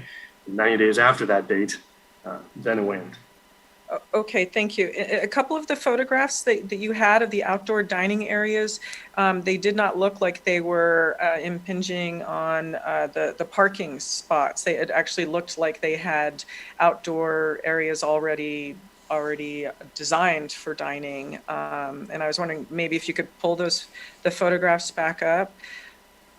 I was just curious about that. Because some restaurants already do have, dining al fresco as part of their arrangement. Okay, yeah, so looking at the bottom two, it almost looks like that was already part of the original design. So these actually weren't. These just happened to be kind of pedestrian areas in front of the restaurants that, they have the fortune of being able to provide outdoor seating in these areas without having to go into the parking spaces. So we're actually going to be telling these owners for these the bottom two arrangements, that at the end of this, they're going to have to clear out the picnic tables and the cafe tables? They won't be able to have those anymore? So not at the limit currently set by code.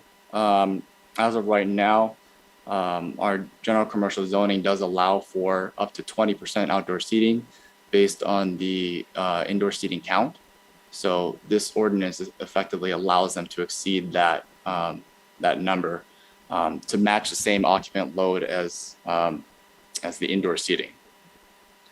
Okay. All right. Oh, and the other question was regarding the complaint. Do you recall what that was for? I believe that complaint had to do with not being consistent with what was actually approved by staff, and it was impinging on some of the drive aisles. Okay. All right. Thank you.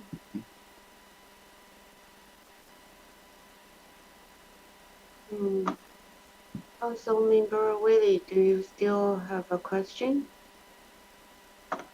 I think Councilman Moore asked my question, and so I'm just left with a few comments, which I'll wait until after the residents' comment. Okay, Councilmember Wei. Sorry, I raised my hand by accident. Oh. Let's go to the public comment first. Okay, I do have a question. So our current resident ordinance only allow 20% outdoor dining. Is that typical? So if a restaurant need to have more, do they get special permit? Then how is that approval process? So can they still request it? They can. So if they want to exceed that 20% threshold, then it would be a use permit process that they would go through. So they can still do it with Correct. use permit. Okay. So I see two hands up from the public. Angelique Hauser and then Jenny Griffin. Angelique. Good evening, Vice Mayor Chow and council members. I would like to urge you to please adopt this draft urgency ordinance. Our restaurants need all the help they can get to survive the coming months. This urgency ordinance is needed. Thank you for your support of the people and the businesses who make their living providing services in our community. And so I would like to urge you to approve the ordinance as presented by the staff for it expiring 90 days after the health ordinance has expired. And again, this is Angelique Hauser with the Cupertino Chamber of Commerce. Thank you. Thank you. Jennifer Griffin. Thank you, Vice Mayor. Hi, I'm Jennifer Griffin. And yeah, certainly, this has been excruciating for the restaurants. I mean, we're open, we're closed, we're doing masks, we're not doing masks. Families have had marriages, that had to be postponed or done different ways, and graduations. And I understand, we've got some issues going on here, but one thing that nobody had really talked about was serving alcohol in these outside areas. And I'm just wondering if you guys could just do a general discussion about what are the current rules. I know these are emergency ordinances that were put in, but I'm assuming that adults have to show ID if they're seated in these outside areas. And does the container have to be closed if a server brings alcohol to a patron in the outside area? Does that, can you bring them a glass of wine and do they have to drink it inside the outside area, or can they leave? Can you take wine with you?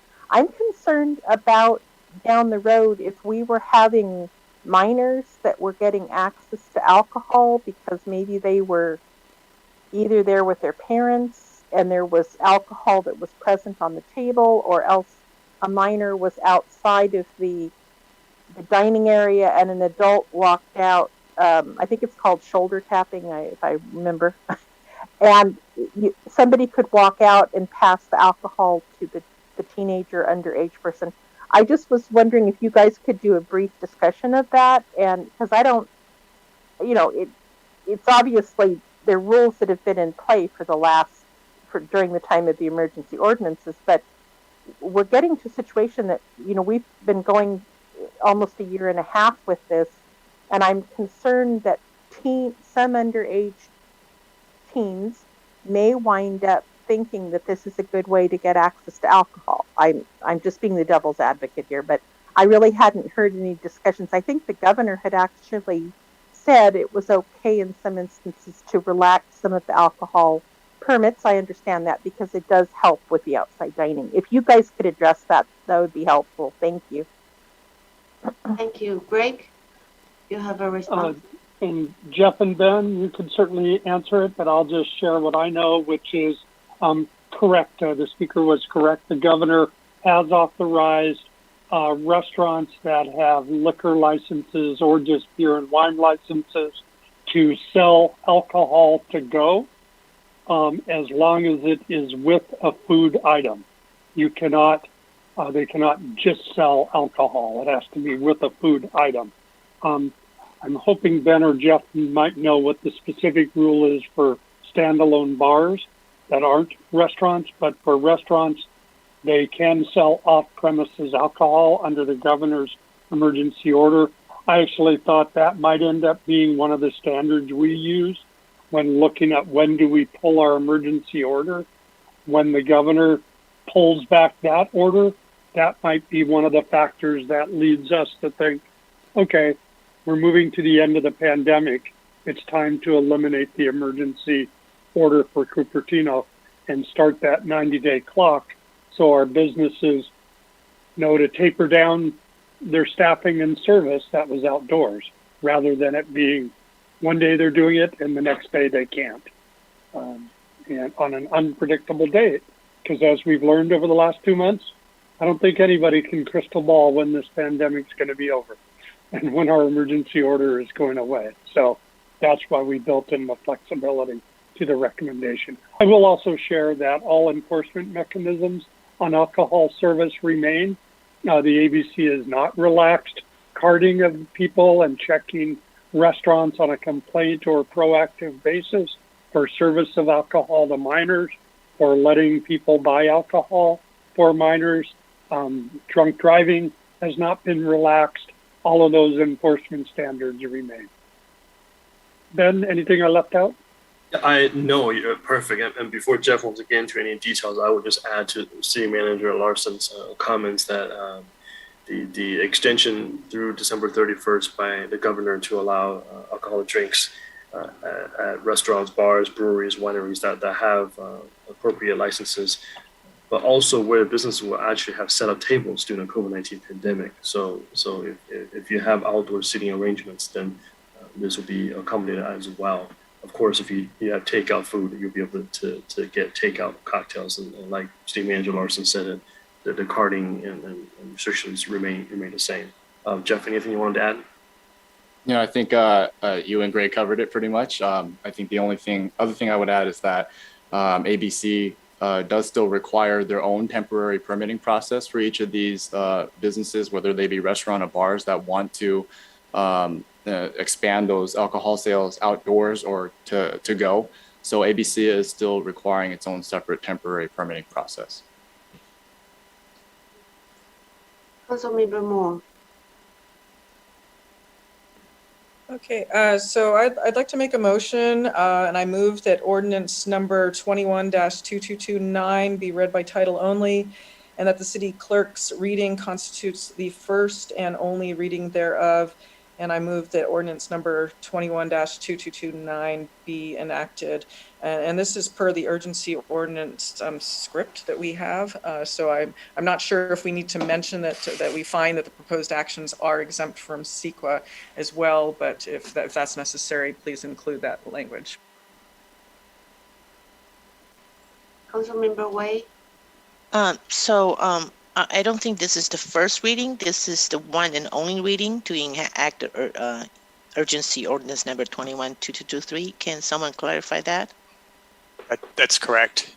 And it would be appropriate to find the action exempt from CEQA. Okay, so would Councilmember Moore want to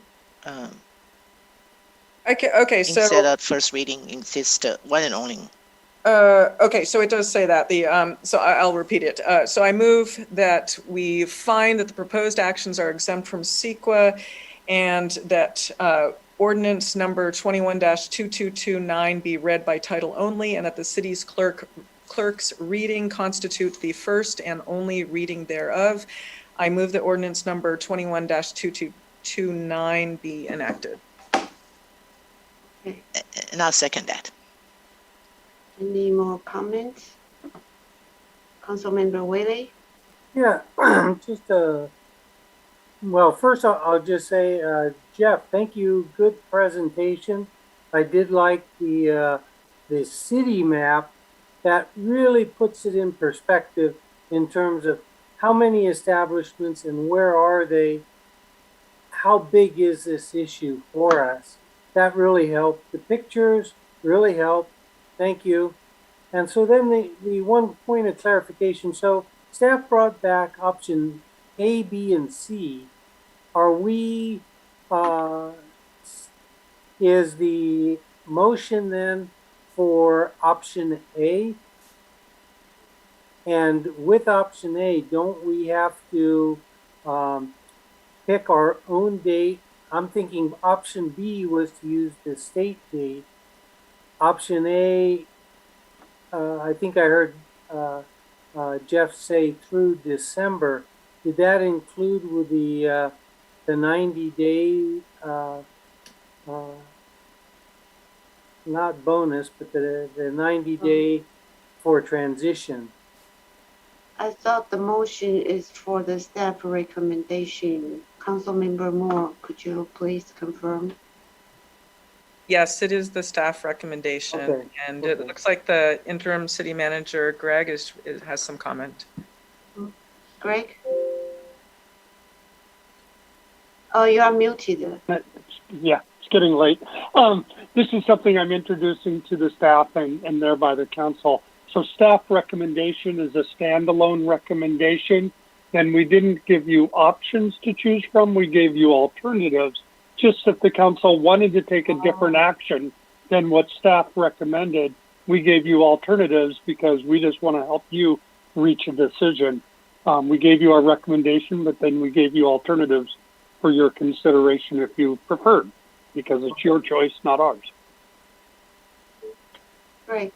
I do have some questions. So for outdoor dining, how about the noise and the light level? Do they comply with the existing ordinance in terms of also operating hours? I think when they were operating indoors, the music will be confined indoors, but if they are opening outdoors and for the same operating hours, would that music be comply? Does that need to comply with outdoor noise standard? Yeah, so outdoor operations, they still follow under the guidelines of, Chapter 10.48 Community Noise Guidelines. So they are still subject to that. The outdoor operations that were approved didn't propose any amplified music.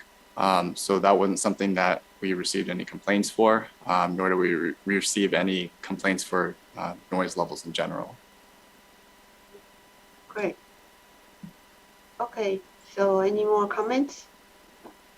No, Kirsten, let's vote. Vice Mayor, would you like me to read the title of the ordinance? Oh, right, yeah, thank you. This is the one and only reading and enactment of urgency ordinance number 21-2229 and urgency ordinance of the City Council of the City of Cupertino, authorizing the outdoor operations of qualifying establishments, restaurants, wineries, breweries, and bars pursuant to a special temporary outdoor dining permit. And now I will take the vote. Councilmember Moore? Aye. Councilmember Way? Aye. Councilmember Willie? Aye. Vice Mayor Chow? Aye. The motion carries unanimously with Paul absent. Okay, great. That's our last item. Yay.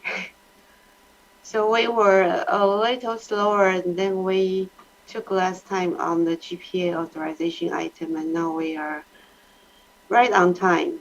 So oral communication could be continued, but we didn't have more speakers. And then the last item is council and staff comments and future agenda item. So any more comments and future agenda? Councilmember Wei. So I would like to propose either the staff do some research or we review the our park and recreations fields playing rules? Because I believe we all received a couple emails from the cricket organization, and because they can only play on the field games can only be played on the library fields because of the size.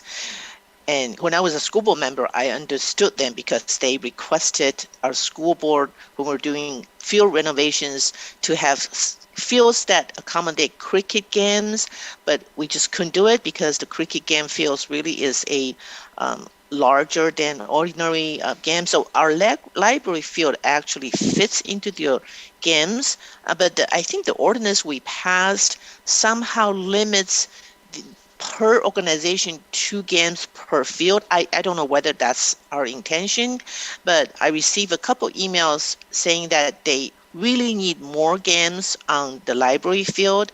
It's not they don't want to exceed the 8 games per field that we requested of each field, so that because of neighborhood, but they need library fields in order to conduct your games. So I wonder, is this going to be an agenda item, or can we just add a staff to do some research on it?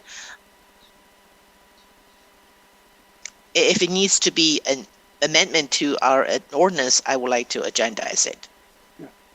I believe it was actually a policy action the council took in early May, and we could certainly bring that back to council for reconsideration, or if you directed, take it back to Parks and Recreation Commission before it comes back to you, or bring it straight back to you. Joanne and I have been exchanging on that and the communication, and we have listened to the tapes and read the minutes of the prior council discussion. We think we have interpreted what the council directed at that time, but the council can always revisit that. So your staff received the same emails and is aware of the issue. Okay, so I'm hoping one of our other fellow council members can support it, because cricket games, not practices, but the games are really field specific.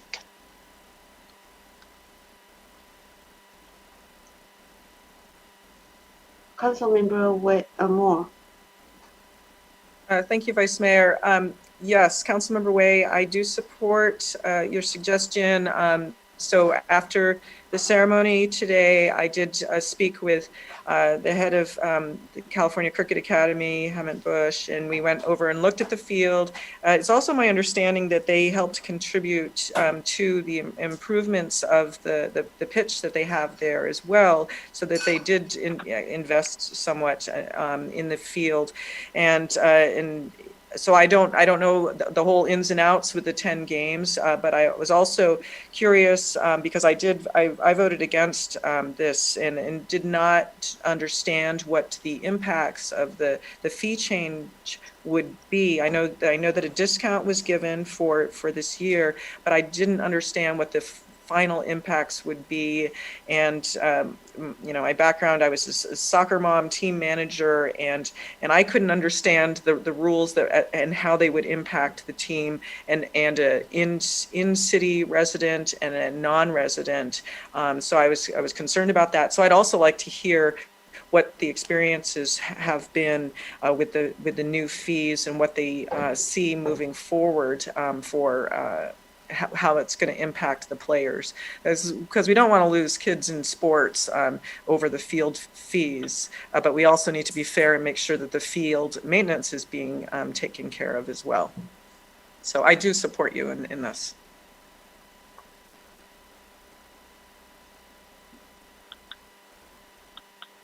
Okay, so any other comments?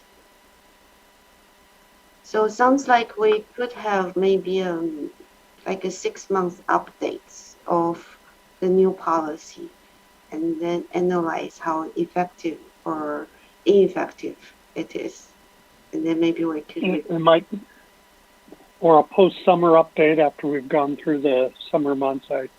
My sense from at least the community comment that I read today, there's a greater sense of urgency than waiting till the end of the year.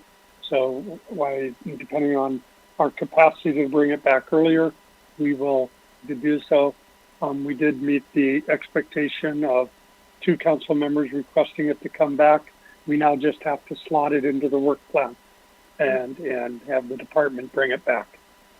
So if the demand is specifically for cricket, I wonder, do we know how many cricket fields are there? As I understand, one was just added at one of the CUSD school. So Council Member Moore. Luther, it was Luther Field? Yeah, it was Luther. Yeah, so they just added a field. Having dealt with some field issues in other communities, it's very much a balloon effect. And that if the field next to the library becomes primarily or favorite for cricket, then that pushes other sports that might have used that field to other fields. So I do think it can't be brought back in isolation. It needs to be brought back as part of the package and how the council wants to modify their prior direction, if at all. Okay. Any other comments? No? Then I think this will be the last item. Then we can adjourn our meeting at 10:30.